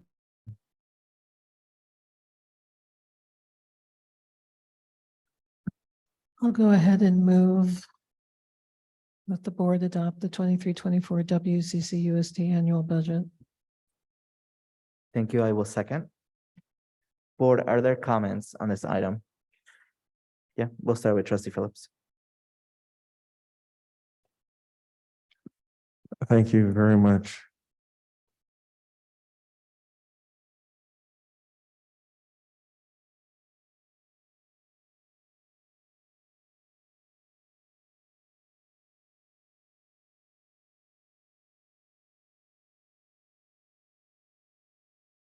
Thank you very much. I know that the board is in a tough situation. And perhaps I'm putting that mildly. I've thought a lot about this budget and how I personally should vote, and I'm not trying in any way to influence anyone. This is a personal decision, and I'm just going to talk very briefly about my feelings around this.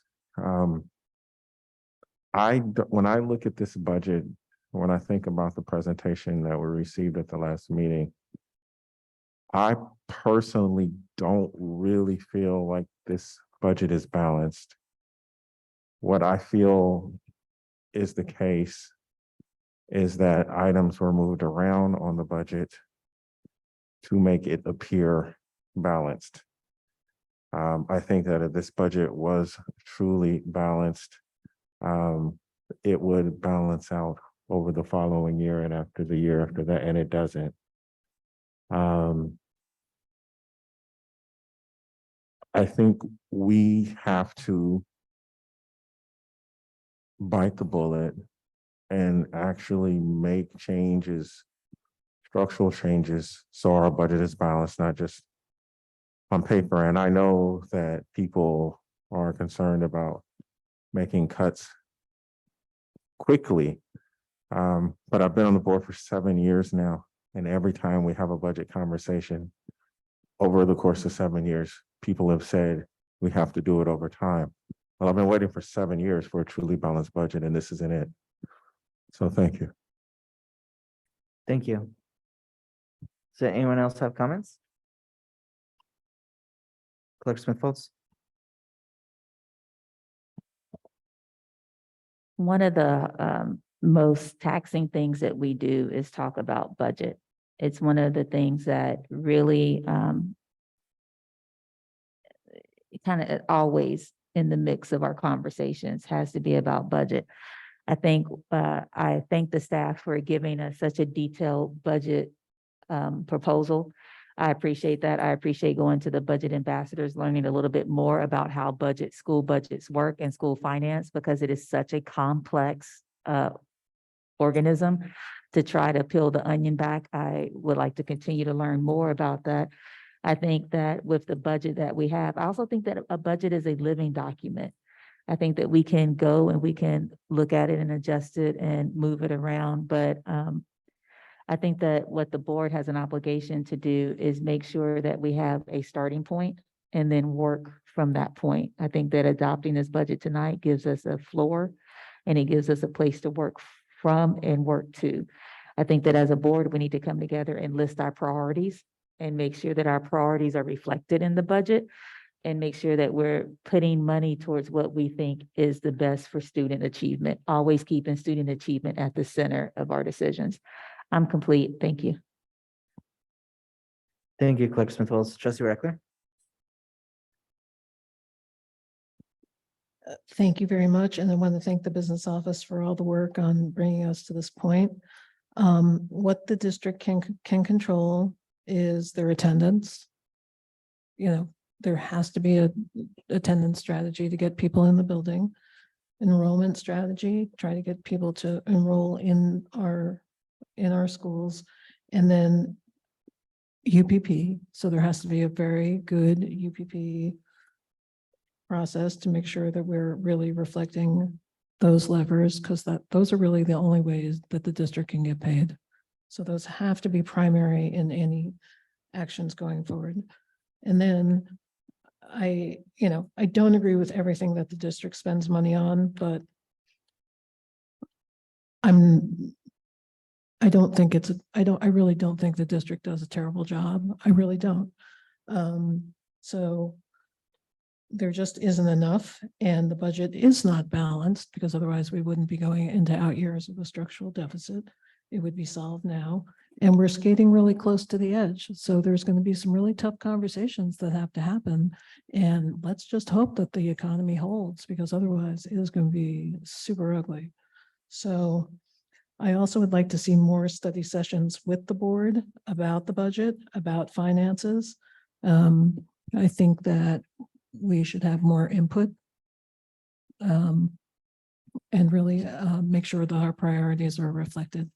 So that is my suggestion, either through study session or budget committee that comes back. And that is it. I am complete. Thank you, Trustee Reckler. For my comments, thank you. I also want to thank Dr. McIntyre, you and your staff. Ms. Moses, I'm so excited you're in this position, but next year is going to be a tough year for you and for us and for the district. And I think that we all have a lot of respect for you and are hoping that you're going to find that magic bullet, right? That magic thing that is going to get us through it. Because I do think that we do have to be clear with our community on how difficult our decisions are going to be next year. Because I don't think that people get it yet. Maybe because of what Trustee Phillips mentioned, that we, push it year by year. And at the same time, we've hit that year where we can't push this piece, right? So we have to make a very difficult decision next year, and we all have to come together and figure what to do, right? If it's the solvency plan at 100% of it, well, that's what we do, right? If we find other solutions to make it look different, then that's what we do. But I think we gotta do it with community, right? We gotta do it with transparency. And we have to bring all of our partners in, right? With the same definition and go from there. And we have to start building trust with each other, right? And I don't mean the board, I mean the community. And how do we do that is through transparency and sharing the message, right? I agree with Trustee Reckler. We do have to have a like attendance strategy and marketing strategy. As we cut funding, though, that makes it very difficult, right? So how do we do that in the very difficult time? I don't know, but we do have to figure that out. So I hope that everybody engages next year as we go through these difficult decisions. That's it. Thank you so much. Okay, board. We're gonna move to our vote. Clerk Smith Folds, we'll start with you. Smith Folds, yes. Thank you, Trustee Christian. Yes. Thank you, Trustee Reckler. Reckler, yes. Thank you, Trustee Phillips. No. Thank you, and I'm a yes. It passes with 4 yes, 1 no. Okay, now we're gonna move to item E6. And this is the same item that we looked at last week. I'll pass it to Dr. Hurst so that he can give, and Dr. McIntyre, so they can both give a little explanation of why it's coming back. And then if there's anything that you miss, I'll add in as well. Absolutely. We received legal opinion about the decision or what happened at the last board meeting. And what the legal counsel shared with us is that it met the no action taken under the Brown Act. And I'm reading from what the legal opinion says. It says a majority of the board members without no majority voting to approve or reject the resolution, there's no need for a motion for reconsideration or any additional formality to place the resolution back on the agenda at a future meeting. The district may follow its standard process to place the item on the agenda. So based on that, we brought the item back on the agenda. Thank you. And if I could just add one piece of context, Trustee Reckler had requested for it to come back since she wasn't there when we voted. And I felt that we should, because we did not actually were able to make a decision on it, which is why it's coming back. Dr. McIntyre, anything you'd like to add? Well, thank you. So staff is certainly not trying to shove this down the board's throat. You remain in the driver's box as always. I did have one concern about the conversation that we had last time. And I think Clerk Smith Folds, I owe you an apology because I don't think that our team conveyed an important piece of information very well that may or may not affect how you feel about this particular item. The purpose of this item being brought forth is to try to save taxpayers on their property tax bill by refunding existing taxable debt through a non-taxable debt instrument. It's similar to what we've done many, many times over. What made this particular one unique is that we got two board meetings ago, we got a consensus nod from the majority of the board that there was a willingness to allow staff to spend up to $30,000 on a service that would find out where the debt is currently placed, so we could pull those people if they would be interested in potentially offering up their debt for better terms. So save the district and get them better terms. We did get the head nod from 3 board members, and we did spend the money out of the unrestricted general fund. I don't know that that was clear last time. So that money, $28,000, is spent. If we go through with the transaction, we get to get that money back for the general fund in the financing. If we don't, that's okay, because 3 board members did nod saying, go ahead and do the poll to see if this made sense. So we're bringing it back, just trying to make sure that we've conveyed the totality of what we know, not to necessarily just force you to do something. At the end of the day, this transaction would not be completed, and we don't pay any additional fees unless it is completed, unless it meets all of the district's debt criteria. So at least, I think it's $1 million in savings with a minimum percentage of savings. And the documents do include the cost structure as well. And should there be any questions about the process, we also have the bond attorney who represents the districts in this transaction available for questions as well. So I'm trying to give this with a light touch because I do recognize it could come across as being a little pushy. And I just want to make sure you have the full information so you don't find out later that you don't feel like we misled you in any way. Thank you. Is there any public comment on this item? There's no public comment. Thank you. Trustee Reckler, I saw your hand for questions. Go ahead. Yes, thank you. So I do have questions. So the first one is that I wasn't here, but I did go back and screen the meeting. And there was a comment that the cost was $40,000. So what was the 40K?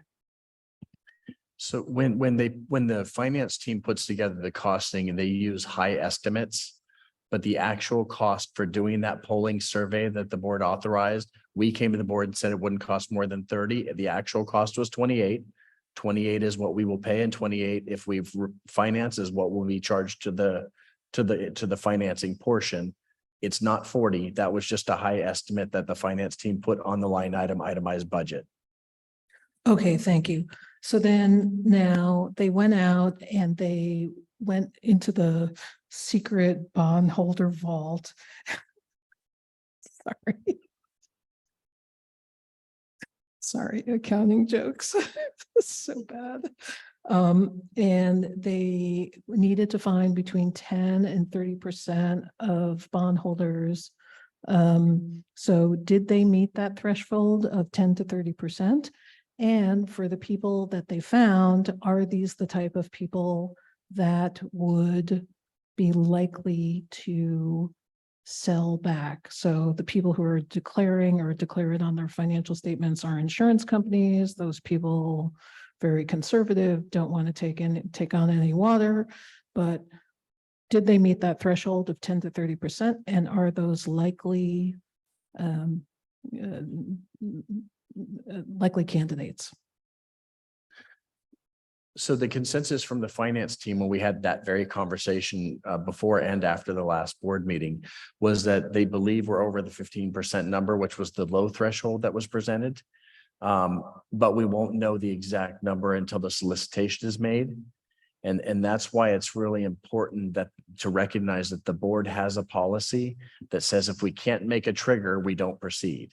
And we don't pay any actual costs. For example, our attorney doesn't get paid unless we close a transaction. So it's all of the fees that would be potentially incurred moving forward are closing dependent. And so there is a consensus that there is enough. We did provide in the information for both last week and this week, what the breakdown, because some fees are tied, like underwriting fees are tied to the volume that's actually sold, that's underwritten. So that's a variable fee. It's a percentage versus some of the fixed fees, for example, like for legal and information agents and things like that. So we did provide what the breakdowns of those look like and where they're variable versus fixed. So once again, if the $1 million threshold isn't hit, the present value savings of $1 million, is the district at risk for any transaction costs? And what's the high end of that?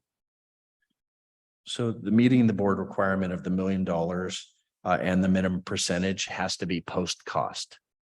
And so what you kind of rely on me for is to make sure that the cost structure within the total size of the offering is within kind of our standard arrangement. So it's my job to make sure that the total cost doesn't end up at like 7% of the transaction. I want to say when we looked at the last estimate, the total weigh-in cost was going to be somewhere in the I want to say like 3.6 range. Is that?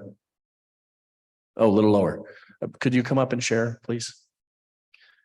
Thank you. There are about 700 pages of documents tied to this transaction, so it's nice to be able to lean on the attorney a little. Oh, you need to press the little face with the. Oh, there we go. Good evening, members of the board, Dr. Hurst. Yes, so I'm the attorney Graham Beck from Nixon Peabody. There was a presentation that was sent along with had some of the estimates. I believe that the estimated costs are of slightly under 2% of the transaction. That said, I'm not the finance guy, but that was my understanding from our discussions earlier. I'll pull it up now while we're speaking and project it on the screen for our attendees, if that's okay.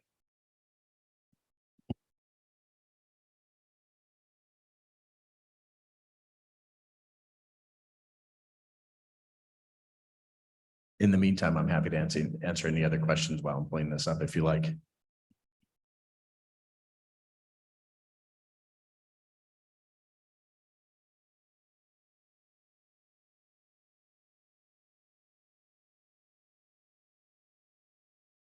But once again, just to be clear, my question is, if you don't hit the $1 million threshold, there's zero cost to the district besides the 28,000 that you already spent?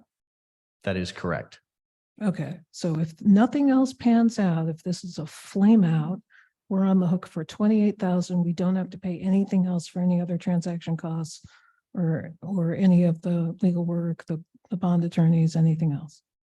That is correct. Okay, great. So okay. So, and if the transaction goes through, you find the people, we net our $1 million net present value, that then there are transaction costs, but that doesn't matter to us because our policy is that we have to clear $1 million.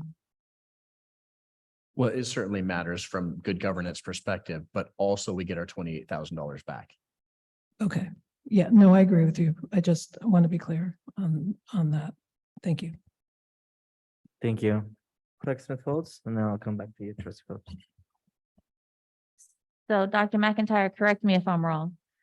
You already spent $28,000 to get the list. Is that accurate? Yes, ma'am. And then now you're looking to net, again, correct me if I'm wrong, you're looking to hit $1 million. And then once you hit $1 million, you're going to subtract the 28,000 that you took out, right? So then you're going to have a little less than $1 million, or how do you get the 28,000 back? We're looking to hit substantially more than $1 million, Clerk Smith Folds. That's the minimum threshold set in the board's debt policy. Our goal is substantially higher than that. In the previous metrics that we were shown in the presentation, and I'm sorry, the presentation is not attached to this agenda item, it's attached to last week's. We gave two scenarios, one at I think 10%, 15%, and 30%. And the range of savings was from $4 to like $12 million. So our goal is much higher than $1 million in this. And it's does that answer your question? Yes, yes and no. So your goal is higher than $1 million. You have to hit $1 million to get the 28 back. And the 28 back is going to come off the $1 million that you hit. Correct. But the $1 million threshold is after everything, net present value after all expenses. So if we can't get the full $1 million after everything, we can't move forward. After everything, meaning all the fees moving forward, or after everything? All fees and its net present value. So we also have to use the discount rate, of the cash flows into perpetuity or through the full term of the bond.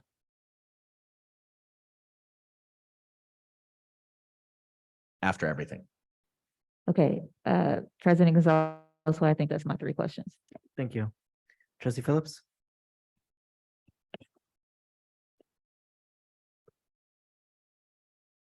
Basically, if the board doesn't vote yes, it's the equivalent of throwing the $28,000 in the trash.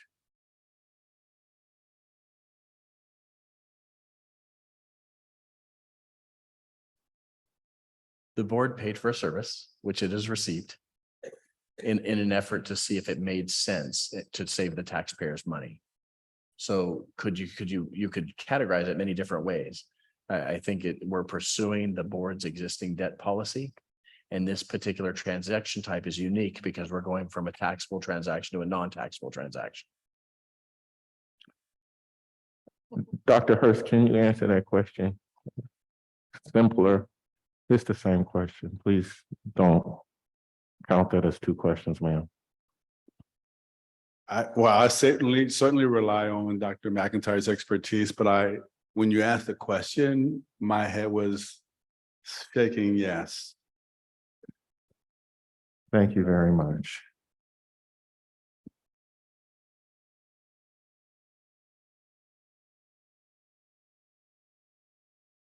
And I'm going to stick with you. You give shorter answers. Although I appreciate you, Dr. McIntyre. And at this point, because the $28,000 is already spent, the board does not stand to lose any more money. The board could only gain money by moving forward. I would say that's accurate. That's what I heard from Dr. McIntyre. I do not have any other questions. Thank you. Okay, I don't have any questions. So is there a motion on this item? Trustee Reckler?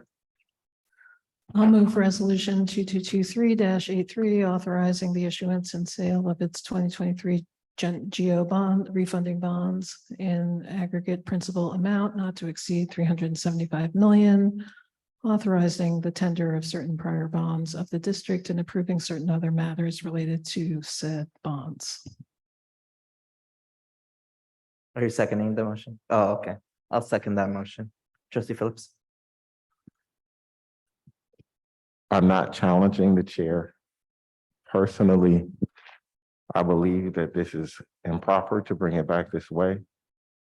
But I also believe that it is foolish not to actually vote for it under the circumstances. So for that reason, I will be voting yes. Thank you.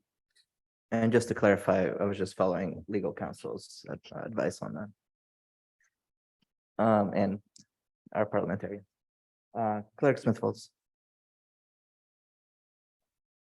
This one's interesting to me because I feel a little bit like it was unclear, but clear, but unclear at the same time. So it's like, I see where you're at now. I get where you are now.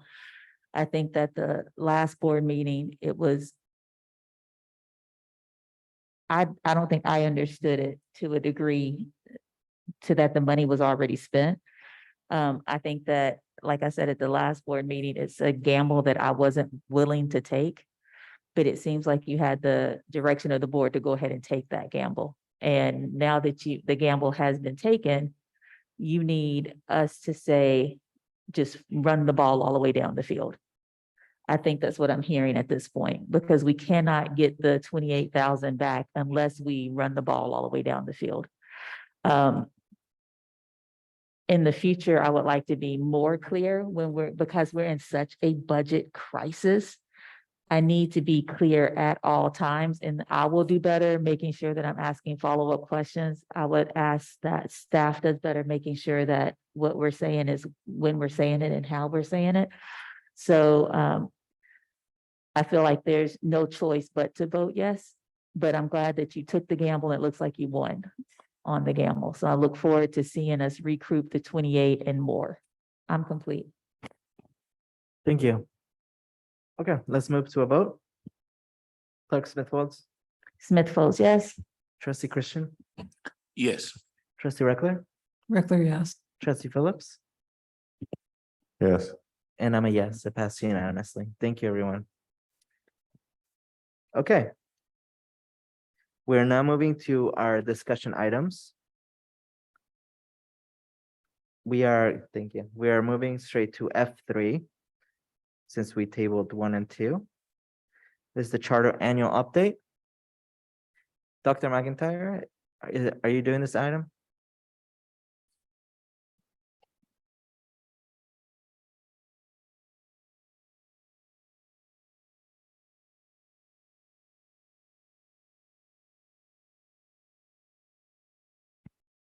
Thank you, Mr. President. I'm actually coming down here because I'm co-presenting with our charter office coordinator, Margarita Romo, this evening. I have to say it's been a pretty interesting year in the charter world. So we will do our best to meet our time commitment. She just put our timer down in front of us, and so I've been instructed on how many minutes per slide I've been allowed as a team member. Do you have the ability to pull up a slide?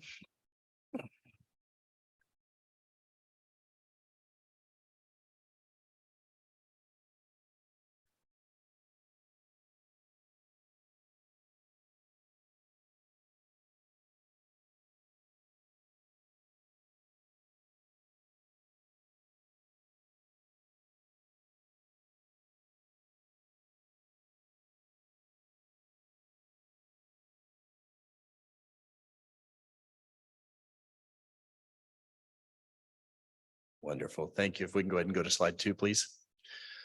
So tonight, as we look at our annual review of the charters that we have oversight responsibility for, we're going to talk about very briefly about the history, charter school history and laws. We're going to review the charter schools approved by the district presently. We're going to look at the role of the district charter office. We're going to talk briefly about AB 1505, which has been really relevant to our most recent work with charters. We're going to talk about the conditions for potential revocation, because I know that's come up publicly more than once this year. And we're going to talk about the overview of the annual charter school reports and site visits. This year, we did not have any renewals, but we will in the future, and we'll talk about that as well. Next slide, please. Okay, so for those of you who haven't spent a career studying charters, I had the good fortune of spending an entire semester in ed school learning about charters. And what I learned is charters actually started in Canada in the 1970s, but they really gained a level of popularity in California in the early 90s. In fact, it was Senator Gary Hart who chartered the original law in 1992. Allowing charters in the state of California. And interestingly enough, that law capped the number of charters at 100 statewide with no more than 10 in any one district. In 1998, the legislature raised limited to the number of charters 250 plus 100 more each year thereafter. The goal was really to create centers of innovation in instruction. That is really what the goal in the creation of charters in California and in the US was meant to do. Subsequent to that, AB 1505 was crafted to address some of the changes that occurred in the original legislation. If we could go to the next slide, please. When we look at some of the most recent changes that were in the governor's trailer bill signed by the governor in July of 2021, some of the changes included the fact that due to COVID, there was an automatic extension to the terms of all existing charters by 2 years. So every operating charter got a 2-year extension to their charter automatically. We had no control over that. One of the other changes was the fact that the state said we have to use the most recent 2 years state data when considering whether or not we renew a charter moving forward. Additionally, there's trailer bill language that also extends the current moratorium on non-classroom based charters as a result of COVID for an additional 3 years to January 1st, 2025. Next slide, please. Okay. So on this chart, what you see is the list of the 8 charters that West Contra Costa currently has to provide oversight for. And when we talk about oversight, we essentially do all the same tasks that the County Office of Education does for us. We have to do all those same tasks for each one of these charter agencies. And so while we feel like we're being raked over the coals when the county is asking for 9,000 pages of data, unfortunately, we have to do the same thing for each one of these charters. And that's in fact what Ms. Romo's office and team does. Next slide, please.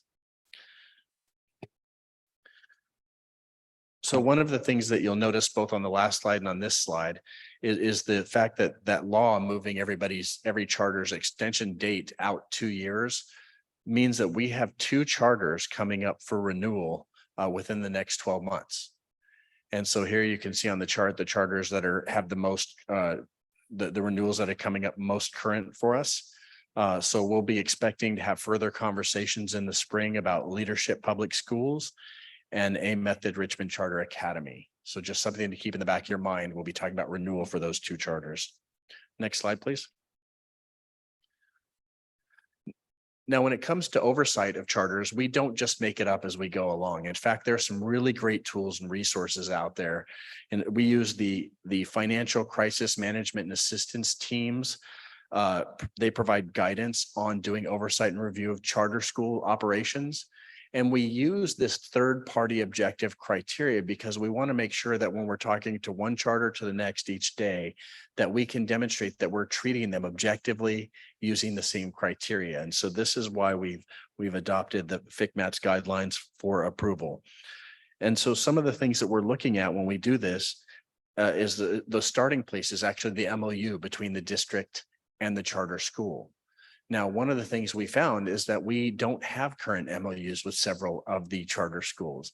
And so the big press for the second half of this year in advance of the start of next school year is to make sure all 8 of the charters have an existing MOU in place. And in fact, a lot of the language that's in the new MOU is also what's in the agenda item later tonight, where we talk about the criteria that was essential to the board that we be focusing on, not only internally as a district, but as we review our charters, because we got to make it student-centered around achievement and student treatment, right? Next, we also want to make sure that we follow that the practices we use are consistent and objective. And so we're of course following government generally accepted accounting principles when we look at financials, and we're providing proactive oversight for pupil performance. So not only are we looking at those state factors, we're looking at the local data that aligns or does not align with many of the state factors that the state is using to evaluate us. Next slide, please. So when we look at the oversight criteria, there's a term supervisory oversight used in the Ed Code. When we look at the district or the school's performance or our performance and duties of oversight of the charter schools. And so one of the criteria is that we have to have at least one staff member who does this. Business coordinator, Margarita Romo, is standing next to me. This is her full-time job. She does a great many number of other things, but this is her lead function. Additionally, we have to visit each charter school at least once a year. We have to ensure that each charter complies with all the reports required of the charter by law, including annual update to their board of directors, their financial reports, their Brown Act laws, all those things we have to look at. We also have to provide timely notifications anytime the charter is up for renewal. If it's granted, denied, or if the charter is revoked, we have to provide timely communications. And one of the things that we've been very vigorous about this year is if we've not received information or we found a charter to be non-compliant, we immediately get those notices of concern out, which is the first step that we would go down to escalating a situation if we don't get the proper replies. For the most part, we have. And so those notices of concern have been very productive. Next slide, please. Okay. So when we look at AB 1505 and charter policy, AB 1505 really changed some of the criteria we use when we're reviewing charters. It provides a very similar, or requires that we use a very similar review process that the state uses when looking at us. So we're looking at similar dashboard type items that we talk about. So student achievement, suspension data, math and ELA scores, and so forth. And so we have to use that 3-tiered system to evaluate performance on the statewide dashboard. The California Department of Ed fortunately publishes this, and the state law actually lays out how long renewals will be based on their performance. And so absent some criteria allowing us to say no, if the performance is really high, then renewal is automatically 5 to 7 years. If the performance is in the middle, it's assumed to be a 5-year renewal. And if the performance is low, it can be anywhere from 0, meaning revocation, up to a 2-year renewal. So basically probationary on the renewal factor. Now, there are some reasons laid out in code for denial, and we've had some public conversations about this. The first one is community interest. Basically, if the charter is demonstrably unlikely to serve the interests of the entire community in which the school is located, or the fiscal impact on the school district. So if they're taking students so fast that it's going to put us into insolvency, which some small districts have experienced, we can consider that when we're considering renewals. Next slide, please. Now, the charter office team coordinates the overview of each one of these charters. So we're looking at, for example, the business services team looks at all the financial reports, every interim, the adopted budget, unaudited actuals. Special ed looks at they assess the program delivery and really look at the program's effectiveness, because charter schools cannot turn away special ed students. We lean heavily on the ed services team to look at early literacy and reclassifications for English language learners, for example. Human resources examines teacher credentials, and they look at staff retention data, which we get from the state. Ed Services is also looking at A to G completion rates, academic programs, core instructional programs, and even instructional materials, while Student Services is looking at discipline, school climate, and enrollment practices. Finally, our facilities team is looking at the Prop 39 utilization and how the school site facilities compare to the FIT inspection tool, which is the same inspection tool we use for our facilities. Next slide, please. Okay, I've gone long, so I now owe Margarita a drink after work. So one of the things we have to do when we look at the renewal factors, we have to look at board policy, and this board policy is actually being updated tonight, BP 0420.42. We have to look at the operational and governance performance. This means we actually have to look at each one of their board meeting agendas to say, are they following the Brown Act? Are they attaching the contracts like they're supposed to, and so forth? We have to look at their track record of successful academic performance. We have to try to assess things like equity and access for families and pupils. And we're going to talk about some of the findings that we have in many of these areas: fiscal condition, soundness of educational programs, and you can see the list here. Next slide, please. Now, along with renewal factors, there are also denial factors in Ed Code. And so if we determine that a charter school is demonstrably unlikely to be successful in implementing the program they lay out in their charter documents, that would be a reason to revoke the charter or to deny the charter. We look at significant financial and governance factors. We also look to see if the charter school is serving the students who wish to attend. So a charter can't turn away special ed students. They can't turn away students of a certain ethnic demographic to favor others. And so these are some of the things we're looking at. Next slide, please. Additionally, we're looking at some of the other factors around the prior non-renewal or determination of the district. If we're looking at violations, we have to provide a 30-day notice to cure, and we have to provide the charter the opportunity to actually correct any denial factors before we move forward with violations that are sufficiently severe or pervasive as to render corrective action plan unviable. So failure to act or so damning that we have to take action to revoke would be as the law is laid out in Ed Code. Next slide, please. And so with that, Ms. Romo is now going to talk to us about the actual observations she made now that we've laid the groundwork. She's going to talk about her actual observations in meeting with and reviewing each of these 8 charters this year.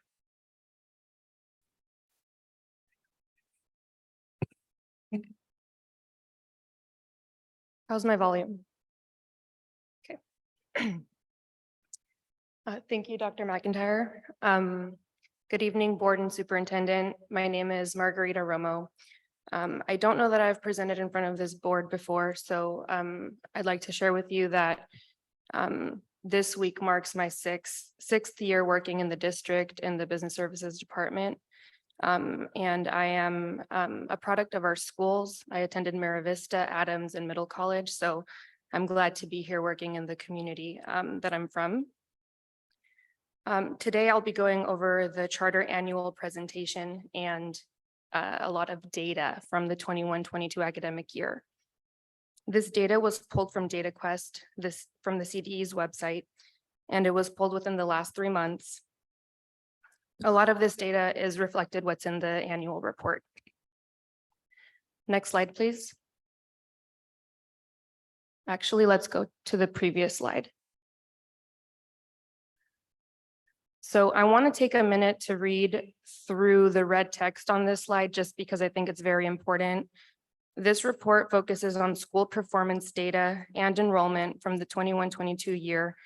There may be outstanding issues not covered in the general review, and this report does not make recommendations on renewals or possible specific concerns.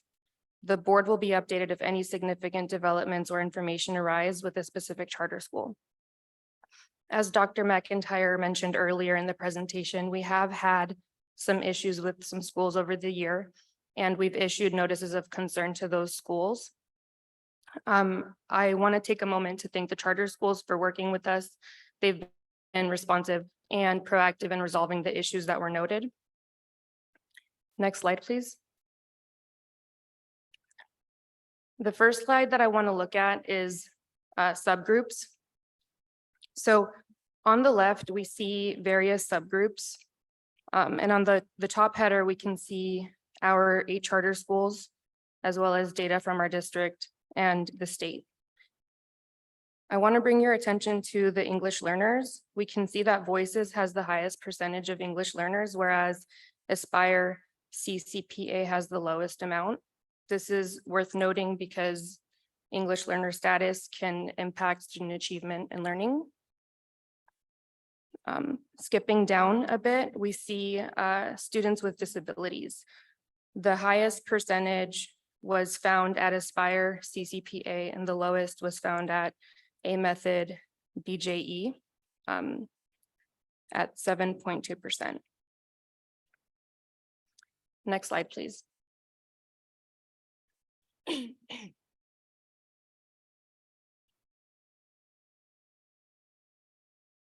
Next, I want to take a look at ethnicity at charter schools.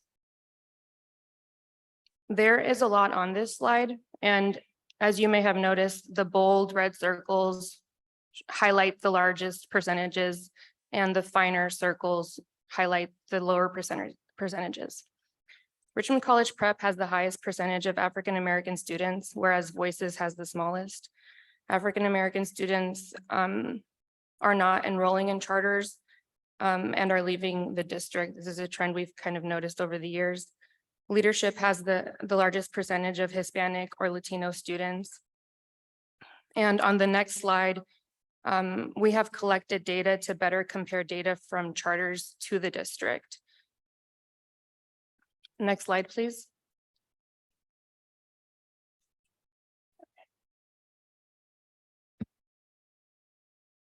Okay, so on this slide, we have ethnicities served in charter and non-charter schools in 21-22.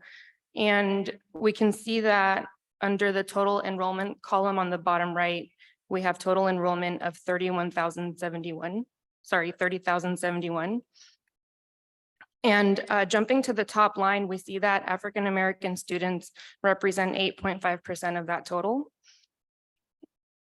within charter schools. And at our district, that percentage is 13.3%. So what we can see is that at our district, we're enrolling African-American students at a rate of 5 percentage points greater than charter schools. In addition, I want to bring your attention down to the Hispanic or Latino line. Here we see kind of the opposite happening, where student enrollment at charter schools, student enrollment of Hispanic students is much greater at charter schools compared to our district. So we can use this data to see if charters are matching our district demographics. A 5-year analysis shows that charters initially enrolled more African-American students, but this has fallen over the years. Next slide. Next, I'd like to look at dashboard local indicators. You will notice that the 2 Aspire schools have an asterisk, as well as our district. There's an asterisk next to access to a broad course of study. These asterisks are due to a technical glitch. Both Aspire and the district met the criteria, but the data was submitted late, which is why this is showing as not met. So what we can see here is that our district, as well as all of our charter schools, except for A Method BJE and A Method RCA, are meeting the criteria. Next slide.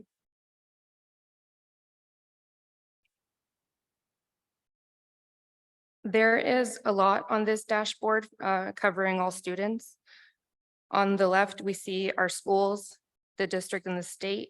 And on the top, we have various categories such as chronic absenteeism and English language arts, to name a few. So for the first two columns, a low rating would be good.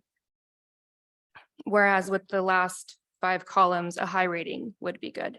So low chronic absenteeism is a positive and high graduation rates are a positive.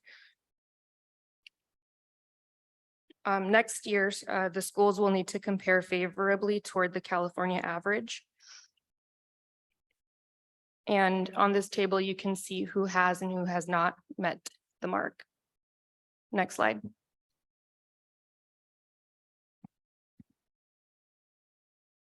We're going to take a few minutes to look at the dashboard English language arts.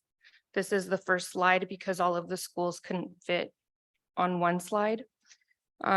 So we have here our schools on the left, ratings on the top. So this tells us that, for example, Aspire Richmond Technology Academy had students with disabilities rate very low in English language arts. And Aspire CCPA had African-American students, English learners, students with disabilities rate very low in English language arts. And there were no students in the medium, high, or very high categories except for leadership that had Hispanic students performing medium in English language arts. And on the right, where you see no student groups, that means that there were too few students to report, and the CDE won't report the numbers to protect student privacy. Next slide, please. This is the second slide, and the rest of our schools are shown here. Next, we're going to skip to math. Next slide, please. So this is the math dashboard. And you can go about reading it the same way as the previous one. For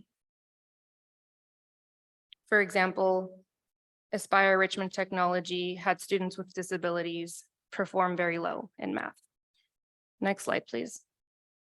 This is a continuation of the previous slide. Next slide, please. Here we see schools without accessible data for top district ethnicities. On the left, we have our schools, and on the right, we have groups with no visible data. So one thing this might say is that the students, the groups listed on the right may not be served as vigorously as others. And if you're curious to know more about subgroups, you can refer to the previous slides 21 to 24. Next slide, please. For this final slide, we're going to look at English Learner Performance Indicators, or ELPIs. On the top, we have our charter schools, and on the left, we have English learners who progressed at least one ELPI level and other categories below. So for example, we see that Aspire College Prep had English learners who progressed at least one ELPI level at a rate of 75.5%. Next slide, please. This concludes our presentation. And at this point, I will turn it over to the board for questions. And I will run and get a notebook so I can write down any questions you may have. I'll be right back. Thank you so much, Ms. Romo and Dr. McIntyre. Ms. Romo, you're welcome to present more often to our board at any time. Do we have any public comment on this item?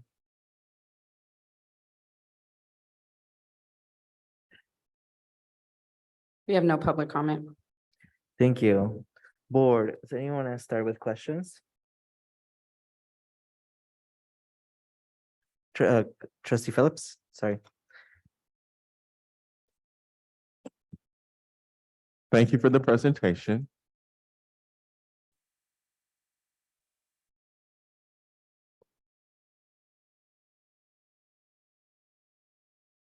You made a comment during the presentation, and what you said was that African-American students are not enrolling in charters.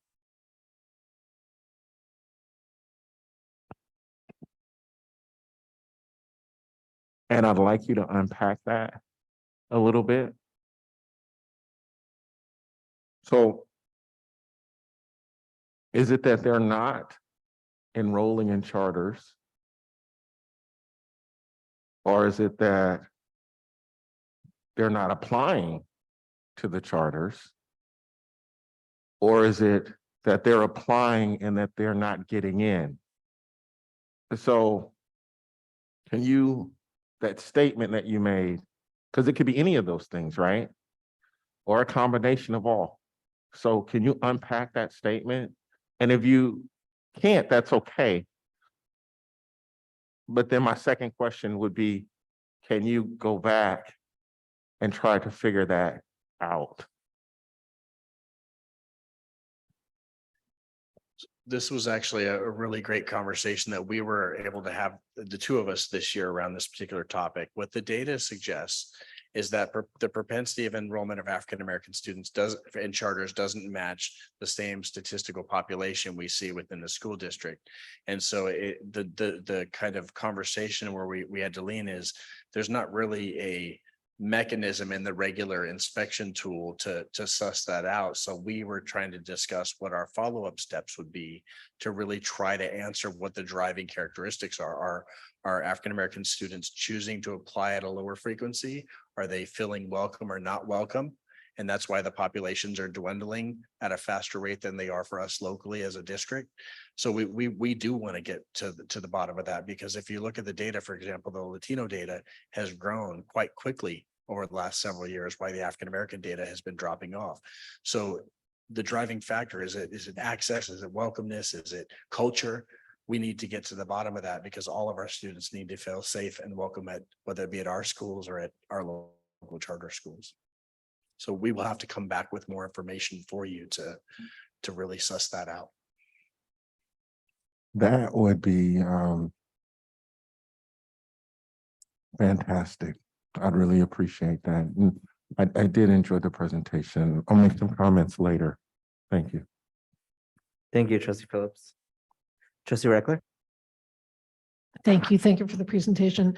As a follow-up to your question, I'd also like to know if there's enrollment and then not completing, either by transferring out to somewhere else or transferring back to one of a WCC USD schools. So if you have any data on that, and that we should know, they were here, they came, and they came from there, then that we should, that piece we should be able to get. Okay, then I wanted to ask, how does someone who exhausts the charter school complaint process find us? Well, talk about what your experience has been receiving complaints, and then I can certainly talk about what the second step has been. So anybody with a complaint regarding a charter school can call or email me. I speak with parents on the phone somewhat frequently, and I receive their complaints. I will write them down and forward them to the school, or if the school can't address the complaint appropriately, I'll escalate it to the appropriate level within the charter organization. And I will follow up to ensure that the issues are resolved. How did they find you, though? Are you just known as the? They will usually call the district number at any of our offices, and my information is on our website. So one way or another, people find me.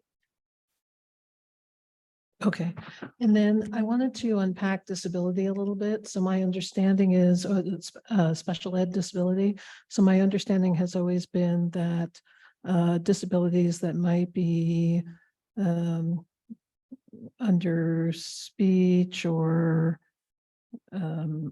might be in charter schools, but yet autism or emotional disturbance or some of the more intense support needing types of students and classifications might not enroll. Do you know that? And do you disaggregate that data and check for disaggregations? I would say that charter schools cannot discriminate, and meaning that they have to accept students regardless of their disability. And that's part of their responsibility to offer and support. When we've reviewed, because this is like a long time ago, because a lot of these charter schools have been around, we've reviewed the special ed sections, and we give feedback when we see that level of, I would say, bias. But every charter school has to consider a student with disability, and that's part of their responsibility to provide the service.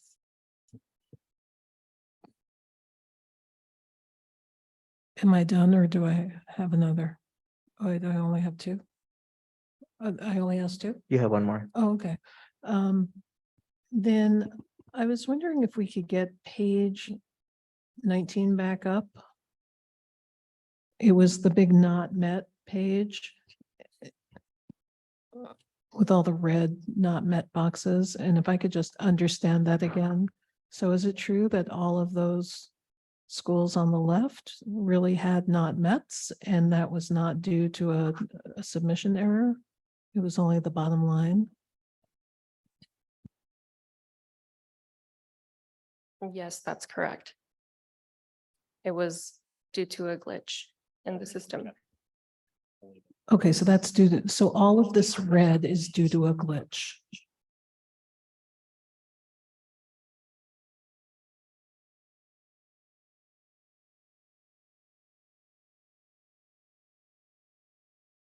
So we'll confirm, but as I understood it, the asterisk pertained to the broad course of study indicator. So the other ones like climate survey, parent family engagement, we'll verify this, but my understanding is that is not part of the glitch, though they're just not met. Have you sent out a notice of concern on all of those not mets? I'm sorry, could you repeat your question, please? Have you sent out notices of concern or taken any action on those not mets?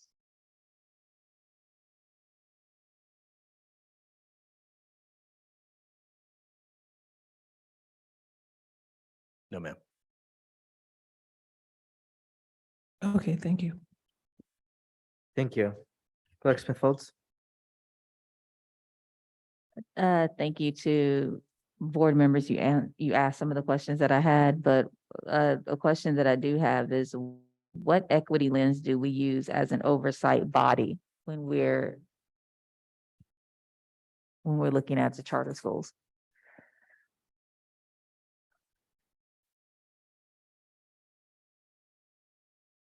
If you need me to be more clear, just ask me, because then I won't use my question.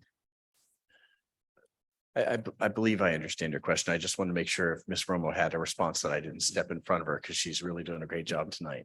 Okay. So we use the FICMAT tool for an objective overview. And one of the things that not only did we notice was kind of a shortfall, but so did the board, and they provided legal direction on updating our board policy because they excluded some of the equity lens considerations.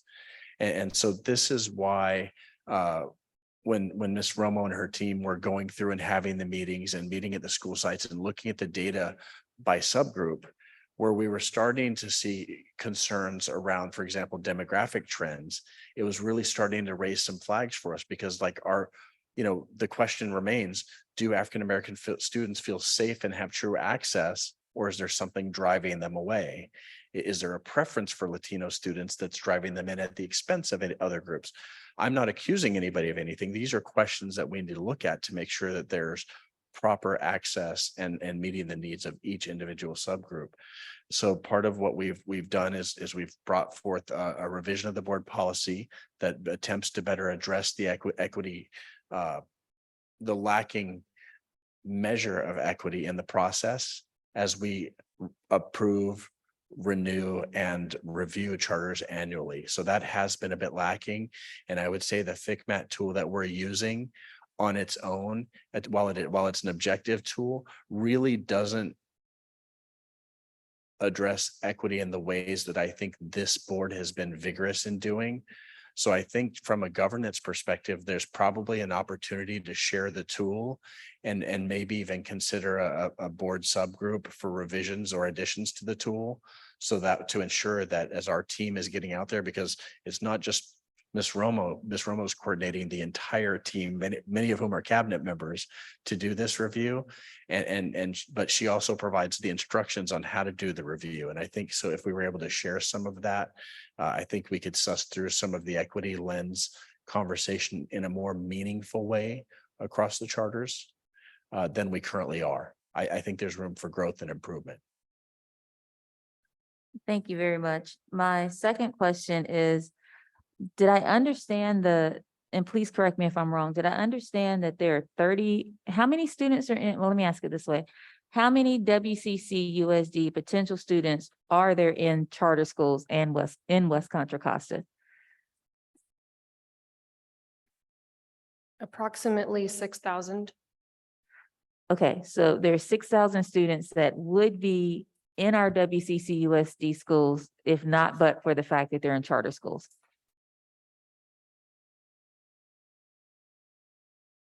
To be clear, there's a little over 6,000 charter school students within our boundaries, but not all of them live within our boundaries. We would have to come back to you with what percentage is in boundary versus out of boundary, because we have students who come to the charters on Allen bills, just like we do here in the district, because their parents work locally, for example. Thank you. And my third question, could you go over what the hierarchy for complaints would be? I know we talked about who do they reach out to, and that's your office, but what's the hierarchy of complaints? In the district, you have something that goes wrong, you go to the teacher. If the teacher didn't help you, then you go to the admin, maybe the principal, maybe the ED, then you go to the superintendent, then you go to the board. What's the hierarchy in charter schools, or is it varied from charter school to charter school?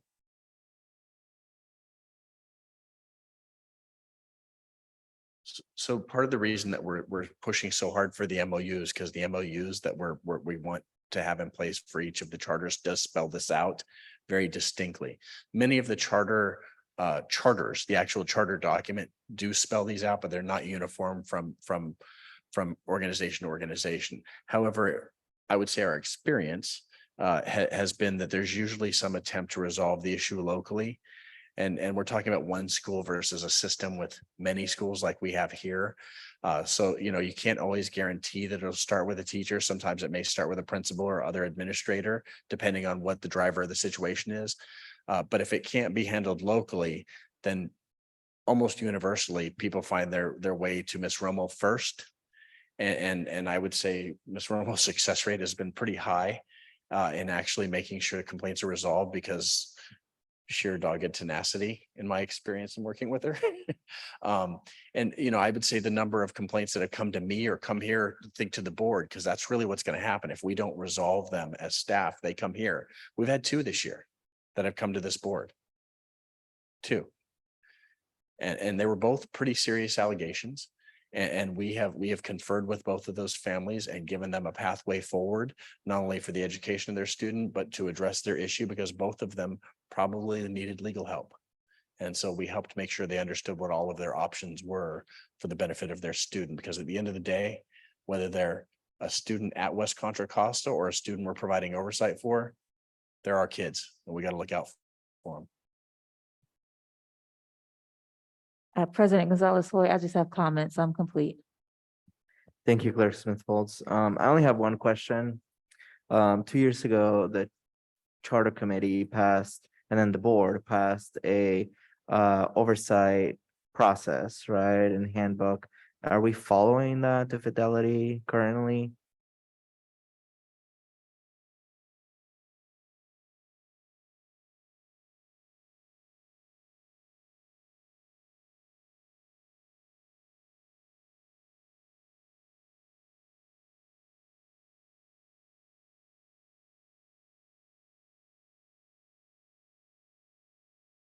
Are you referring to the charter manual that was drafted about 2 years ago during this time? Yes, I believe so. I believe for the oversight piece, there are various documents that were listed there that need to be collected for oversight purposes. Is that the part you're referring to? Yeah, so I mean, we passed a more comprehensive oversight process, right, than other districts.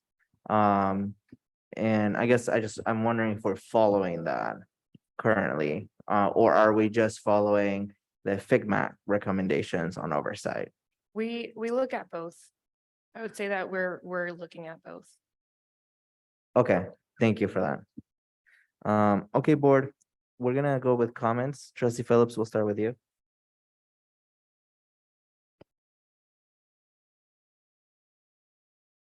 So President Gonzalez Way, I want to say thank you for the question that you just asked. Because I think that it's extremely important that when the board, regardless of what the final count of a vote is, but when the board actually passes a policy, that policy needs to be followed. I also believe that if there is another guidance that is in conflict with something that we pass, as long as it is not a law, the tie doesn't go to the runner, the tie goes to the board. And so anything that is not the law should be secondary to anything that we pass. I want to remind the board, staff and the public that the 6,000 some odd students in charters, if those charters did not exist, we would not necessarily capture those 6,000. It's a very easy assumption to make, but when you start thinking about things like, do they even live in the district? Are there other charter options or private options that the parents might take? You begin to know that that number that we would capture, because we would capture some of them, but it's something less than 6,000. The other thing that I want to point out about the presentation that I did like is there's a lot of conversation in the district comparing charters to district schools. And I really liked how the columns lined up and showed how the district fared. I think that's something that against charters or vice versa. And I think that's something that we need to put out there, because I think that demystifies and takes away a lot of the debate around that. But that very last slide about ELs did not include the district comparison. So I think be consistent. That's it, 2 minutes. Sorry, thank you, Trustee Phillips. I was thinking while you were saying so much that I forgot to call the next person. Trustee Reckler, do you have comments? I do have a couple of things. So thank you very much for the presentation. First, I don't know how they find Miss Romo, but I hope that that is in Spanish as well. So whatever is out there, it needs to be in Spanish. The second is that I do think that your data should include disaggregation on special ed classifications, because I think it may be very telling and confirm a thought that I have in that, you know, that there is a difference in the type of special ed student that enrolls in charter schools versus what comes to us. And then I think that page 19 should be clarified. If the data wasn't uploaded, then I think that should be tossed. But if in fact they have not submitted and there isn't a good explanation as to why that hasn't been submitted, I think that oversight, the wheels of oversight need to kick in. And then finally, every year around this time, I haven't sent it yet, but I'm going to send it within the next couple of days.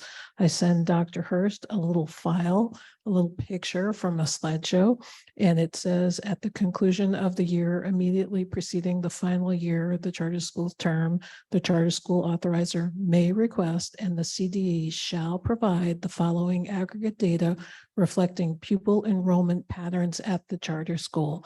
And the reason why I always send it in is because when you determine whether to grant renewal, the chartering authority shall review this specific data from CDE in terms of what is going on with student population. So within the next day or two, I literally have this calendared for the end of June, and I send it to Dr. Hurst, and I want to ensure that that data starts coming back because we have schools that are coming up for renewal. Thank you. Thank you. Clerk Smith Folds. Thank you so much for the presentation. I want to make sure that we are dotting our i's and crossing our t's with everything that we're supposed to be doing as an oversight body when it comes to our charter schools. The other thing that I want to ask for help with data with is, are we doing, when a student leaves a charter school and comes to our district, do we ask why?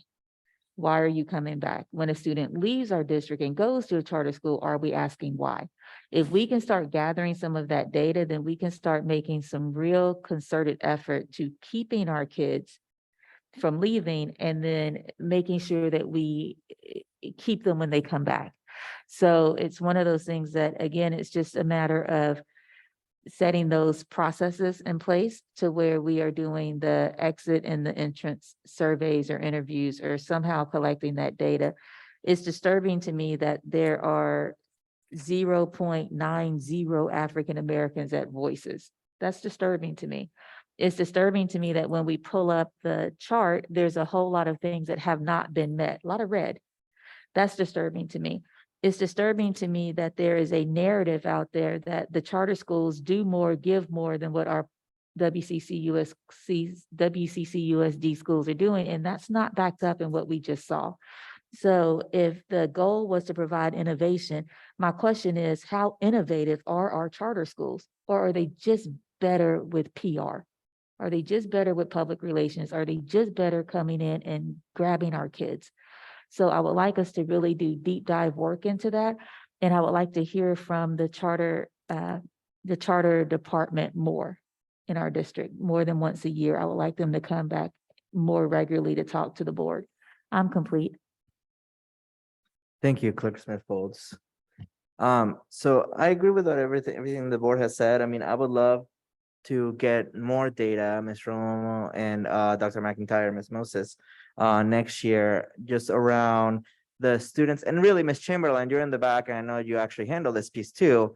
I would love to see the data of students that come into our district from charter schools and which charters, and to actually utilize that into our reports. Because I hear constantly from Richmond High School and from other high schools that they get tons of students throughout the year from specific charter schools. And honestly, we should use that also as a tool to hold them accountable, because if they have tons of students that are leaving, even if it's 5%, right, that's a large amount, and we need to know that as authorizers. So thank you, Ms. Chamberlain. I'm looking at you for that. Also, Ms. Romo, I would love to see more data around climate and suspensions and graduation rates and A3G requirements. I really want us to dig deeper on the data. Ms. Neely Johnson, I guess now it's also Director Fleshman. I actually want us to dig deeper on the special ed data, because I really do think that some of our charter schools blow up our spare data when it's really very small services that they offer. It's not the same data that we offer. So I want us to dig deeper on the SPED data. If I'm wrong, I'm happy to be wrong, but I think that we have to be accurate in our reporting. So I would love to actually just go deeper on that. And then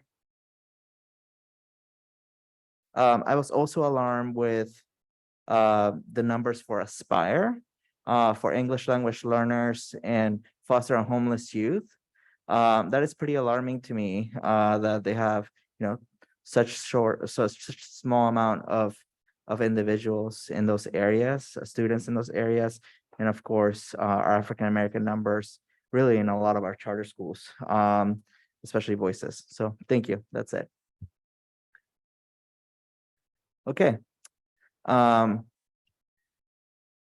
think now we are moving to F4, which is our annual financial audit. No, I'm sorry. So all the audit items were pulled because they were being presented by the same auditor. So when we pulled two, we pulled the third just so they could come back at the next meeting. Oh, so was four Oh, automatic? I'm sorry. I'm sorry. The auditor's online. I misunderstood the earlier conversation. No problem. Thank you.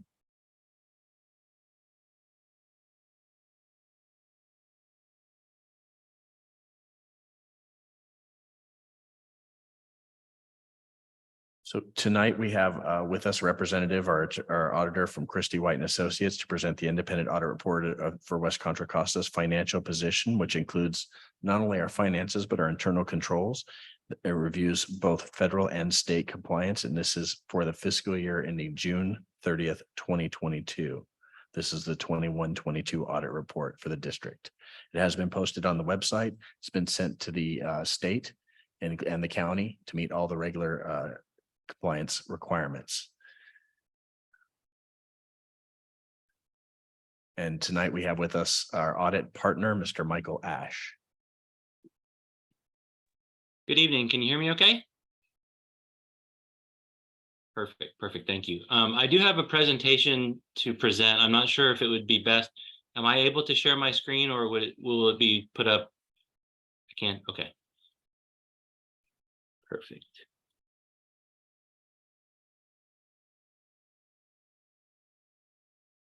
Okay, can everybody see that okay? Great. Okay. As Dr. McIntyre said, and I just want to thank the board first for inviting me here tonight to present the audit. My name is Michael Ash, partner with Christie White, and I have been the district's audit partner. This is my 5th audit that I have been the district's audit partner. So this is the audit as of June 30th, 2022. Normally, this audit would be due December 15th and then presented to the board in January.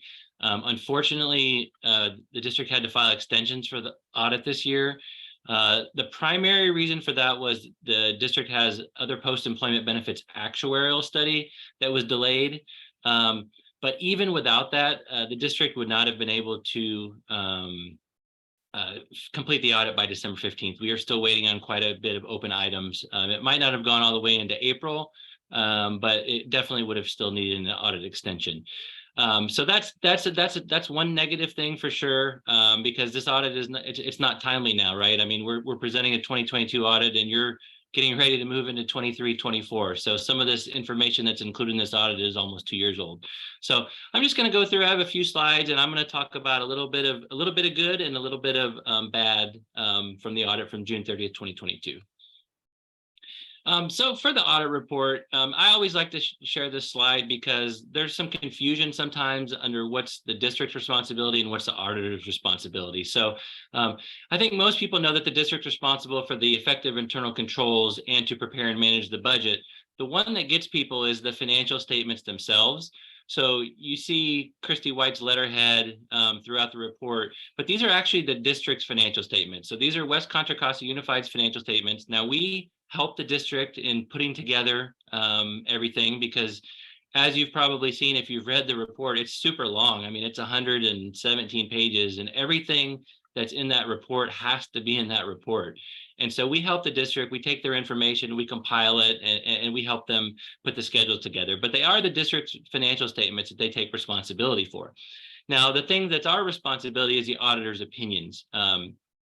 So an audit gives reasonable assurance that the financial statements are materially correct, and we have procedures that we do to mitigate the risk as low as possible so that we're giving the correct audit opinion. It's important to know that the opinion does not address the financial condition of the district. So you can have great audit reports with no findings, but the district could be in terrible shape, and you could have the reverse. The district could be in great shape and have multiple findings. So the two do not necessarily go hand in hand. For this year, we issued an unmodified opinion on the financial statements themselves, and that's the best opinion that you can get. And this is just an opinion, an example of what the unmodified opinion in the report looks like. We did have one audit adjustment that was pretty large that we booked that I want to talk about briefly. So the district primarily invests in the Contra Costa County Treasury. Most of the district cash and investments are held in the county treasury. Now, the district and pretty much all school districts throughout the state and CSAM, the state CDE allows this, reports those investments at historical cost. Now, the Governmental Accounting Standards Board says that those investments are supposed to be reported at fair value. In the past, and I've been doing these audits for 13 years, the difference between the cost and the fair value has always been so minimal that it has never required any type of audit adjustment for any school district.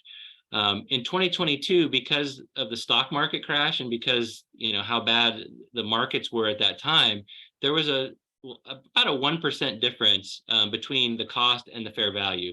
And even though it's only 1%, 1% of a large number is still a large number. So we felt, and the district agreed with us, that it would be appropriate to book an audit adjustment for the audit report to state that Cashin County Treasury at fair value. So that was what the audit adjustment was. It was made. And so after that audit adjustment, the unmodified opinion is there. Internal control over financial reporting. So all school district audits have to be done under what's called government auditing standards. And it's also called Yellow Book.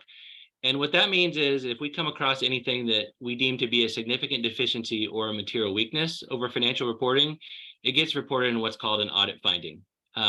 So these are just some of the things that we look at: cash, accounts receivable, capital assets, AP. So that's the balances as of June 30th, 2022, and then the activity for the year. We did have one finding over the financial statements, and that was associated student body funds. And I could tell you, any school district that has an ASB, you could have an audit finding in for sure. They're very hard to control. There's a lot of cash that runs through there. This district definitely does better than I would say most districts of similar size in monitoring their ASBs, and they take the recommendations that we give seriously. So with ASB, there was just one school site where the district was not able to provide support for some of the cash disbursement. So we felt that that was enough to write an audit finding. So that's what that finding 2022-001 is. One thing that you'll notice that is not here, which is the good, audits tend to focus on the bad, but in the past, we've had a finding pretty much every year since I've been doing it on account reconciliations and bank accounts. So there have been significant audit adjustments in some of the district's accounts. And the district really did for 2022 a great job of cleaning those up. So we didn't see the weaknesses there. We didn't have the multitude of adjustments that we had in past years. So that's very good. The next opinion we give is on federal. So because the district spends a certain $750,000 during the year, we have to do what's called a single audit. There's a certain way that we have to pick the programs that we test, and then there are certain compliance requirements within those programs that we have to look at. So there was within Title I Part A, there was some time and effort reporting. There were not time certifications for Title I.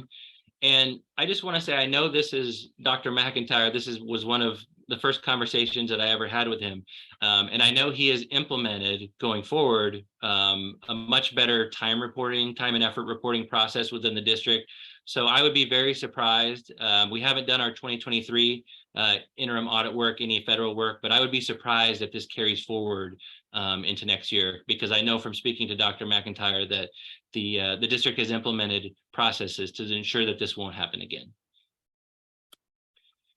And then finally, there's a state compliance opinion. So there's every school district, charter school, county office of education, there's a state audit guide that's put out each year with things that we have to test, everything from attendance to instructional time, your instructional materials, hearing, CalPADS reporting. That's just a sample of some of the procedures that we have to do. So we did give an unmodified opinion on state compliance. We did have 2 state compliance findings. The first one is on classroom teacher salaries. And I heard Dr. McIntyre speaking earlier about getting the waiver, which was the response to this finding. And I can back up what he said about 25%, I think was the number he said, of school districts having this finding. And before COVID, we would only see this finding. It was very, very rare. And it was only in small school districts that it was just very hard for the districts to meet that ratio with how small they were. But since all the one-time money was out there, we've seen this across the board. It's quite a few audit findings in that area. And then the last finding is just on instructional time. So at one school site, the district did not meet the instructional time requirements. And this was due to the schedule being changed after it was sent to the district for what the district thought that the site was going to offer in instructional minutes. The schedules changed. And so the district was just, the site was just a little bit short on instructional minutes. So those were the four findings. And that's pretty much all I had for the report. Again, for the presentation, I've been doing this for 5 years, and we've consistently seen about 4 to 5 findings a year. And I think that is due to, you've had a lot of turnover in key positions over that impact the audit over those 4 or 5 years that I've been doing it. So anytime there's turnover, and you don't have stability, that typically does lead to audit findings. So I'm going to stop sharing my screen, and I'm certainly happy to answer any questions that you might have. Thank you, Mr. Ash. Do we have any public comment on this item? There's no public comment. Thank you. Board, do we have questions? Trustee Reckler? Thank you. Thank you for the presentation. My first question is, what kind of audit or service or jurisdiction addresses or comments on the financial financial condition of the district if the auditor does not? That's a great question. The independent audits do not, we do have that schedule that the state requires, the schedule of financial trends and analysis, but that only states that if the district is meeting their reserve percentage or not. So an independent financial audit does not address the state of financial condition of the district other than just having that one schedule in there. I'm not aware if there is a type of independent audit that would cover that. I know FCMAT does some reviews for districts and their fiscal viability, that type of thing. But as far as the independent audit, it does not cover that at all. Okay, thank you. The next question is about student bodies. So this has been a reoccurring, and believe me, I understand how difficult it is. You just have to spend about 3 hours watching what that office does. And but has the district made growth? Trustee Reckler, I would say so. I would say yes. And the district did have us, I don't remember the exact date, but our firm did go in and do an ASB training with some of the individuals at the district. The district does have the FCMAT manual, which that's a really good resource for controlling ASBs. So yes, I would say the fact that it was isolated to one site, I would say that is progress. And then finally, I'm not able to recall an instructional minute deficiency. Could you talk about that a bit more? This is not recurring, correct? Correct. Yes.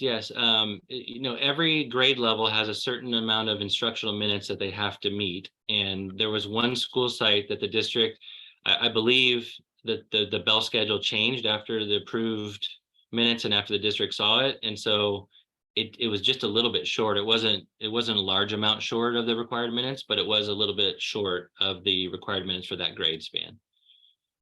So no, it's not recurring. We have not had this issue before in any of our audits, and did not have it at any of the district school sites either. Okay, thank you.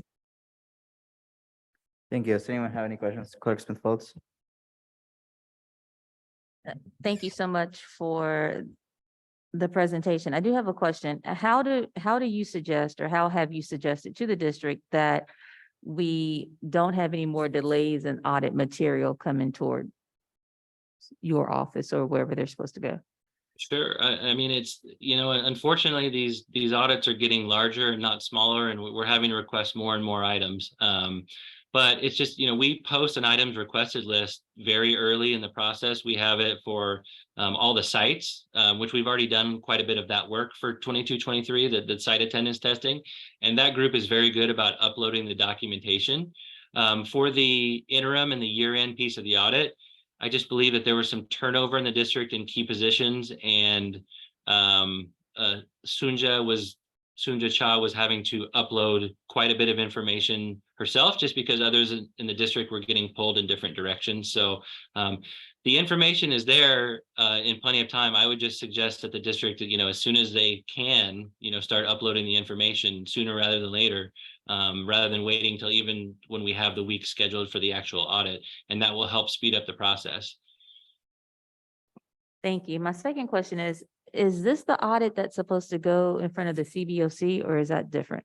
No, that would be the bond financial and performance audits. We do the bond financial and another firm does the bond performance audit. So this does not go to the CBOC.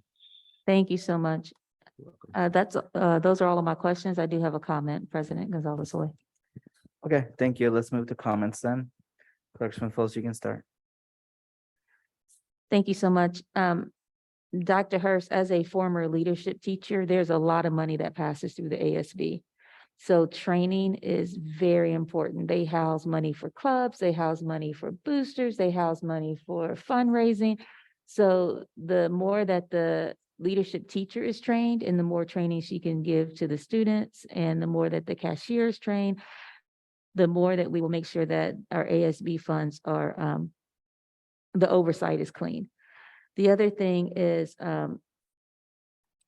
I think it's important that we set in systems in place that are not people dependent, because there's going to be turnover. But if the system is in place and it's firm, then anybody who we bring in is able to do the work. And it's not so heavy on people as it is on sustainability of the processes that are in place. I think that will help a lot. I wrote something else down, but I can't read my handwriting. So when I decipher it, I will let you know. I'm complete. Thank you again. Thank you. Does anyone else have any comments? Trustee Reckler? Yeah, I mean, I don't know the answer to this, but when you're short instructional minutes, what happens? And that's pretty key. I think you could get in a lot of trouble about that if it's, repetitive or doesn't meet the minimum. So I don't have all the answers on that, but that was like a big red flag for me. Thank you. Other than that, pretty good. So thank you. Thank you. Okay, everyone, we're gonna move to item.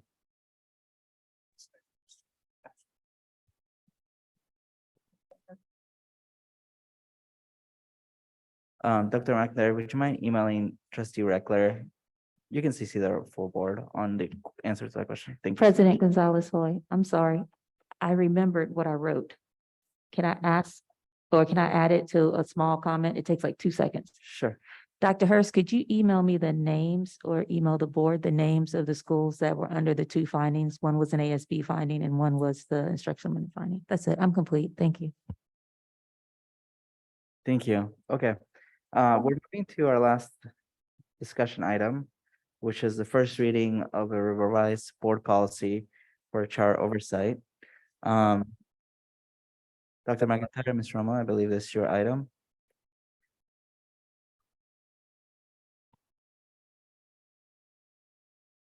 Thank you, Mr. President. Tonight, we're bringing forth the first reading of revised board policy 0420 and 04. So 0420. It's been updated with all of the language provided by CSBA, but it's also incorporated the conversations the board has by the district's charter attorney, Mr. Edward Sklar, to include the information about high expectations for charter schools that it authorizes.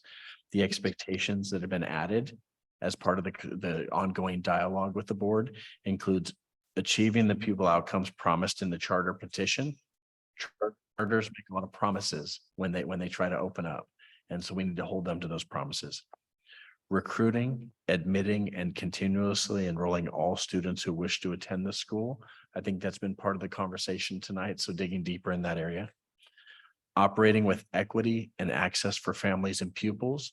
We know we have the guide that was developed 2 years ago, but it may be worth a continued conversation on revision there. And then creating and implementing innovative educational programs that do not simply duplicate the district's own programs. Amendments to the policy referenced above are hereby proposed for the first reading in order to make the board's expectations for charter schools expressly clear. Thank you, Dr. McIntyre. Do we have a public comment on this item? There's no public comment. Thank you. Trustee Phillips, you want to start us with questions? I don't have questions. I just have a couple comments. Okay, thank you. Trustee Reckler, do you have questions? Yeah, so does the addition of the language change the renewal terms or the criteria for renewal? Or strengthen? No, ma'am. What they will do is change both the MOUs that we propose, because we would be including this language from board policy and the MOUs, and it would also be added to our oversight process. So we would have to take the board's revised direction and see if the current tools we're using to look with and engage around our charters are all being met. And if not, we'd have to revise our procedures to meet those requirements. Okay, thank you. Anyone else have questions? Clerk Smith Folds? I think I do have one question. How clear is the revocation process laid out?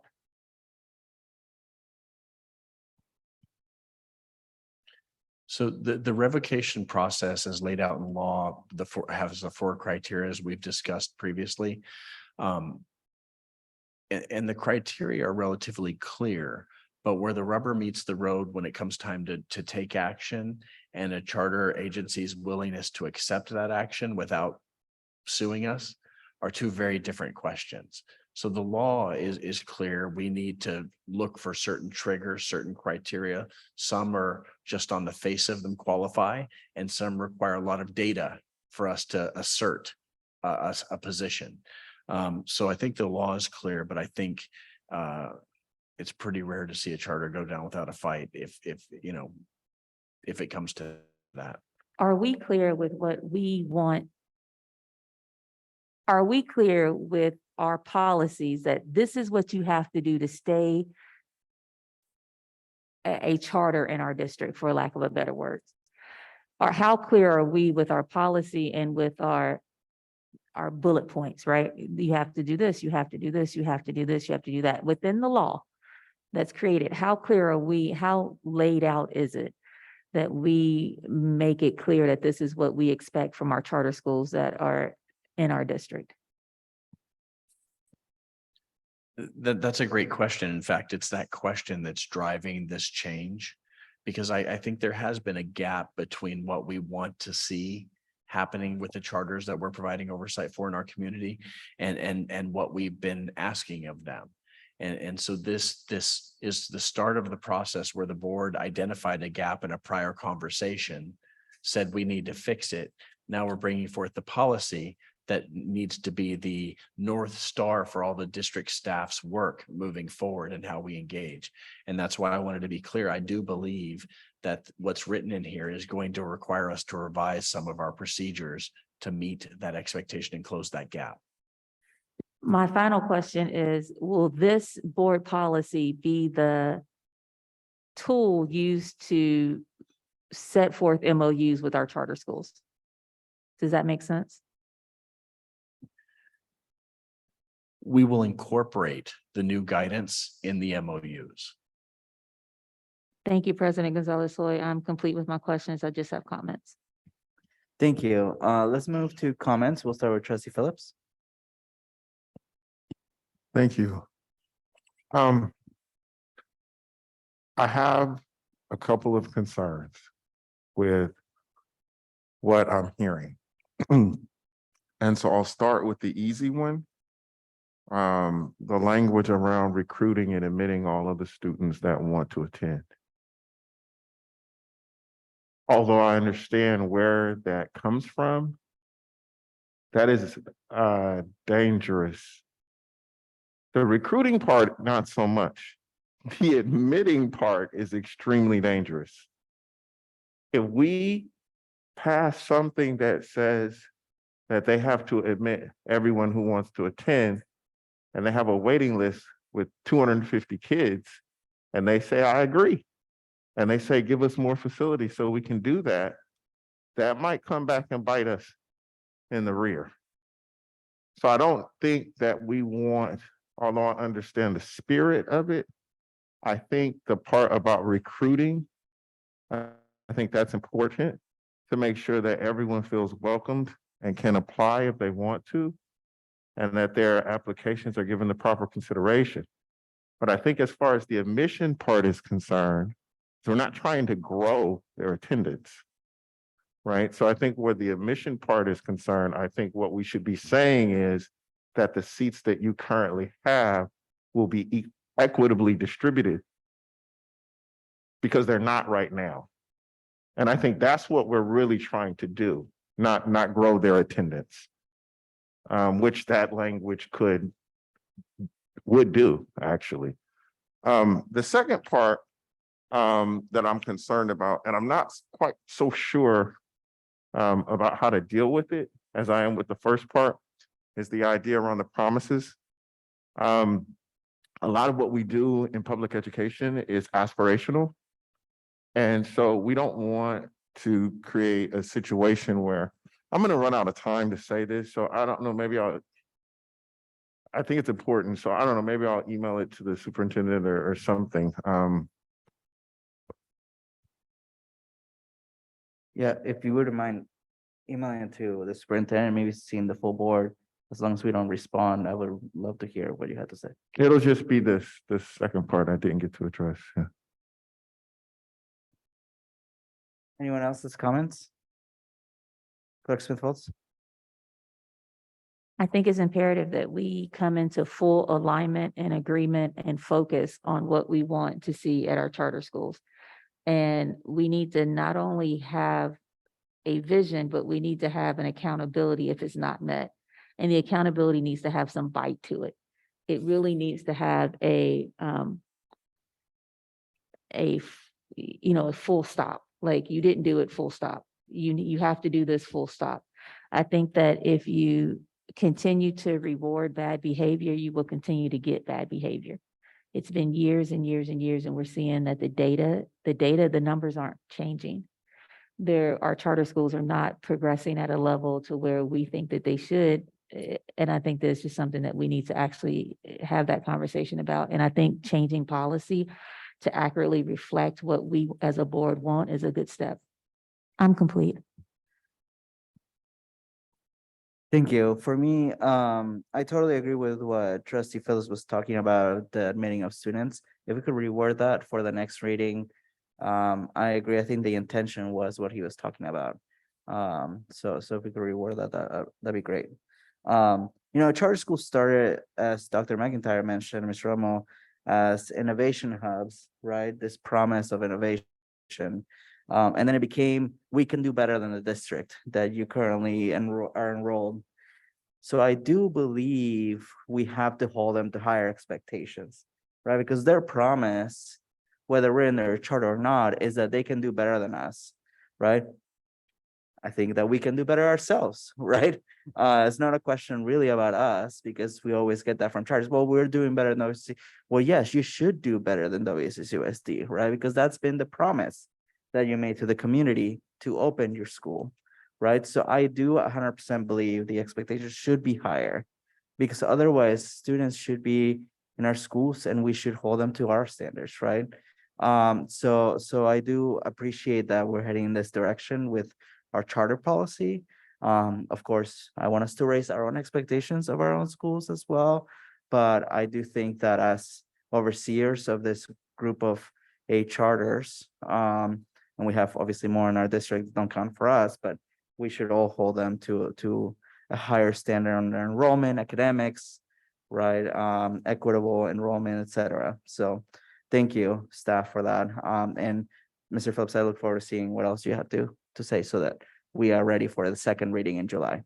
Thank you so much, Dr. McIntyre. Okay, staff, it is 9:50. We did pull C3. Oh, excuse me, I'm sorry. We did pull C3.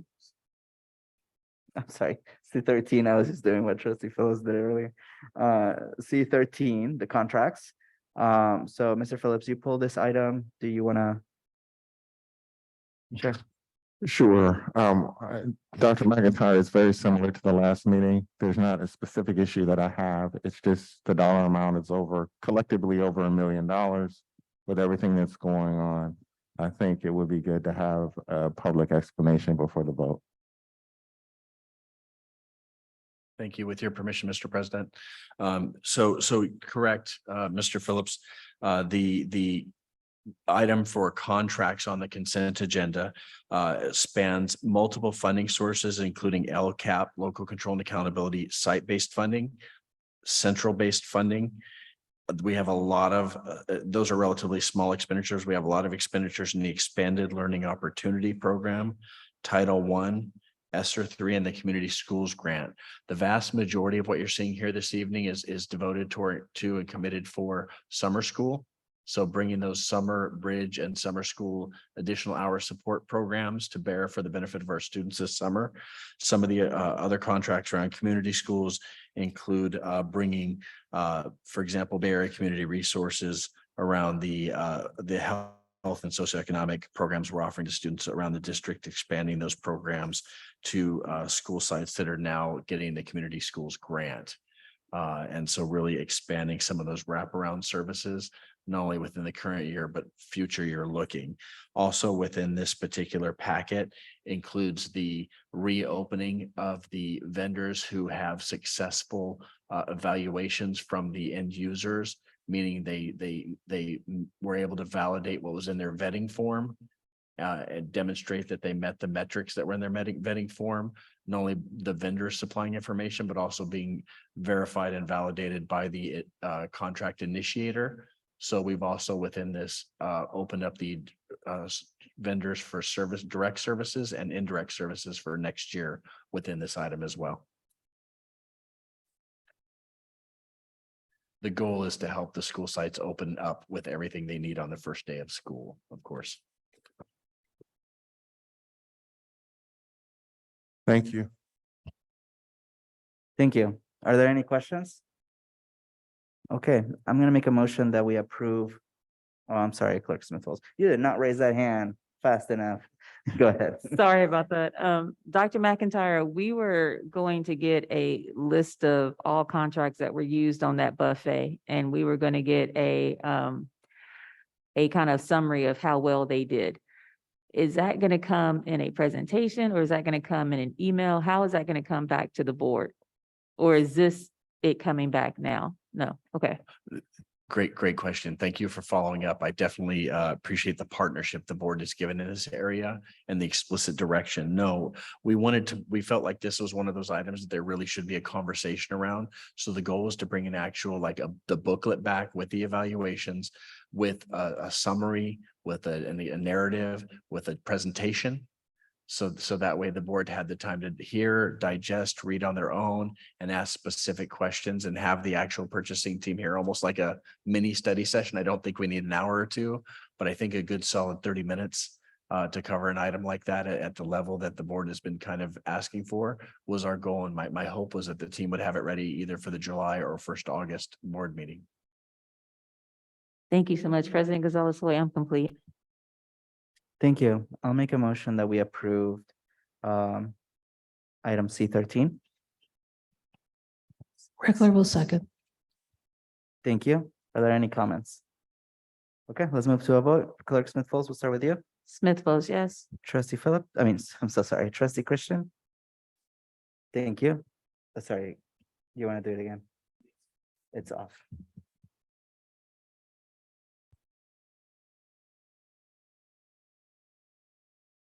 Yes. Thank you. Trustee Reckler, Reckler, yes. Trustee Phillips, Yes. and I'm a yes as well, passed unanimously. Thank you. Board, I just want to make a quick motion because this is our last school board meeting of the year. Technically, I want to make sure everybody gets 2 minutes for comments before we end the meeting. So I'll just make a motion that we extend until 10:05, which should give us all 2 minutes. Smith-Folds seconds. Okay. I'll move to a vote. Clerk Smith-Folds, Smith-Folds, yes. Trustee Christian, Yes. Trustee Reckler, Reckler, yes. Trustee Phillips, Yes. and I'm a yes as well. Thank you. We can put up the clock. Anyone like to start? Trustee Reckler, go ahead. Sure. So we end another school year, and I just want to thank everybody for their time, dedication, advocacy, and supporting all the students, staff in the entire district. It was not an easy year. I appreciate you very, very much. Returning to a normal or a new normal after the pandemic. No, it's a lot. So please accept my deep gratitude and my thanks. For the glow that I wanted to pull out from consent, it's about the CAC, Community Advisory Committee for Special Education. And that committee has so many so many members that we approved tonight. So congratulations, and lots of other committees can learn from that work. So whatever they did, we need to spread that dust everywhere. So that was great. I want to thank everybody for the graduations. They were really warm and wonderful. And I want to thank everybody for all the setup and the takedown and the security and the safety and making them really memorable. They were really terrific events. So thanks to everybody for doing that. And I know it's a lot more work than the Richmond Auditorium, but it's worth it. It really is. I want to thank those that are departing, Ms. Huffman, Dr. McIntyre. I want to thank Dr. Greenwood for all her work in HR this year. Really the care and advocacy that you provided to our students, I really appreciate. And thank you for your participation and your efforts. And I welcome all the new people joining us. And I hope everybody gets some vacation and doesn't do anything for at least a couple of weeks and then come back ready to go. So thank you very much. Thank you, Trustee Phillips. Go ahead. Thank you. One, to the board for this school year. This is difficult work. I'm not telling you anything that you don't know, but I just want to say thank you for the work that you are doing. I want to thank the superintendent, the rest of the cabinet, folks downtown, folks sitting out there, and folks at the sites as well. This is something that is a collective effort in every sense of the word. And no matter how strong an individual thinks that, he or she is, you only have so much juice. You can only go for so long before you start to falter if you're trying to do all of this work by yourself. What I would like to do is take the next minute to just really encourage parents. There are a lot of challenges in this district, but there are opportunities as well. And so some of those opportunities are opportunities for leadership, whether that's at the board level, whether that's on a committee, whether that's your PTA, whether that's volunteering on the playground, at lunch. There are many opportunities in this system to make an impact, not just for your child, but for other children as well. And what I said earlier about this being a collective, I really did mean it. So when you look around your school site or sites, if you have children in multiple spaces or grandchildren in multiple spaces, begin to think about what you can do at all of these different levels, because you're needed in this space. Thank you, Trustee Phillips. Clerk Smith Folds.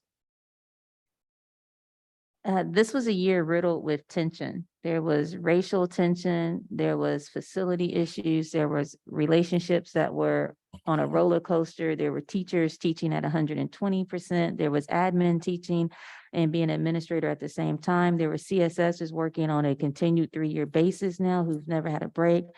There was staff digging in deep to keep our schools afloat. It was a lot. But as a collective, we made it to the 180-day mark. And whether we were crawling, limping, or pulling each other across the line, we made it. The purpose of this board is to make it easier. How does our policy, how do our conversations, how do the vision that we set for the superintendent make it easier to get across that 180-day mark every year? So I'll urge us in our summer work to look at what we can do to be a board that puts in protective policy, whether that's looking at our anti-racist statement, our equity statements. What are we doing to make it easier? Looking at our facilities, looking at the relationships that we have with each other and with the district, how do we make it easier for that next 180 days? Personally, I saw my oldest graduate last Saturday morning. So it's 13 years that we have been in this district with just my oldest daughter. And I have to say thank you to WCCUSD. She will carry that diploma with her for a lifetime. So she earned the diploma out of from Lupine to Hercules Middle to Hercules High School, and she's going on to Brown University. And I would be remiss to say that that wasn't part of WCCUSD putting a marker on her. I would also say that it's, I guess, a indictment of my parenting that she wants to go to the other side of the country to do the rest of her life, but I'll take that hit. Again, thank you, WCCUSD, for all that you do to keep us in the land of the living. I'm complete. Thank you. Trustee Christian? Yeah, just want to say thank you to everybody who worked diligently hard through the challenges, things we faced throughout the calendar year. But we got to keep moving. The fall will be here upon us shortly, and we don't have time to waste. We got to make sure that our stuff is together and making sure that our students and staff and everybody is well taken care of. So, but the challenges are still before us, and we just got to, weather the storm, keep moving, and keep a focus, knowing where we're going. I mean, how we gonna, how we want to see this. We want to get to the end zone, and so we got to stay the course, y'all. Thank you. Thank you so much. For me, I also want to join the thank yous. First, I want to thank the graduation committee, Mr. Booker, your team, Ms. Smith. I mean, I think that there's always room for growth, but there's so much celebration also to share. Communications committee, you did such an amazing job with the graduations. I miss Kennedy's because I had the hour wrong, but I watched it later. It was so well done. There's so much to celebrate. I mean, the middle college graduation, 88% of the students left with an AA degree this year. I mean, it's a record high. We have so much to celebrate. The DeAnza students, I mean, what a diverse graduation. I was talking to Ms. Neely Johnson about it. It was beautiful to see it.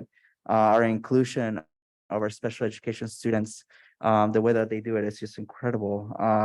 All of our high schools are just doing such a great job in so many areas. Dr. Greenwood, I wanted to thank you for leading our HR department this year. I know it was not easy, especially with us on the helm.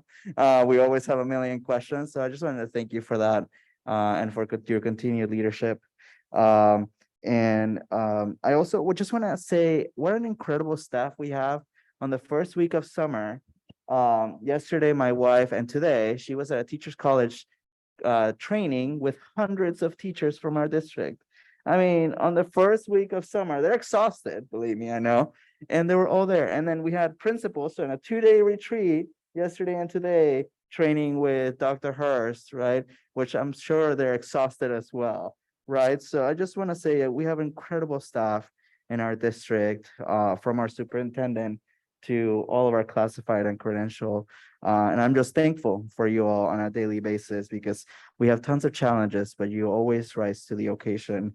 So thank you. And thank you to our board as well. Okay, well, I adjourn this meeting at 10:05. Our next board meeting is on July 12th here at Dijon. Wish everybody a wonderful summer. Thank you so much.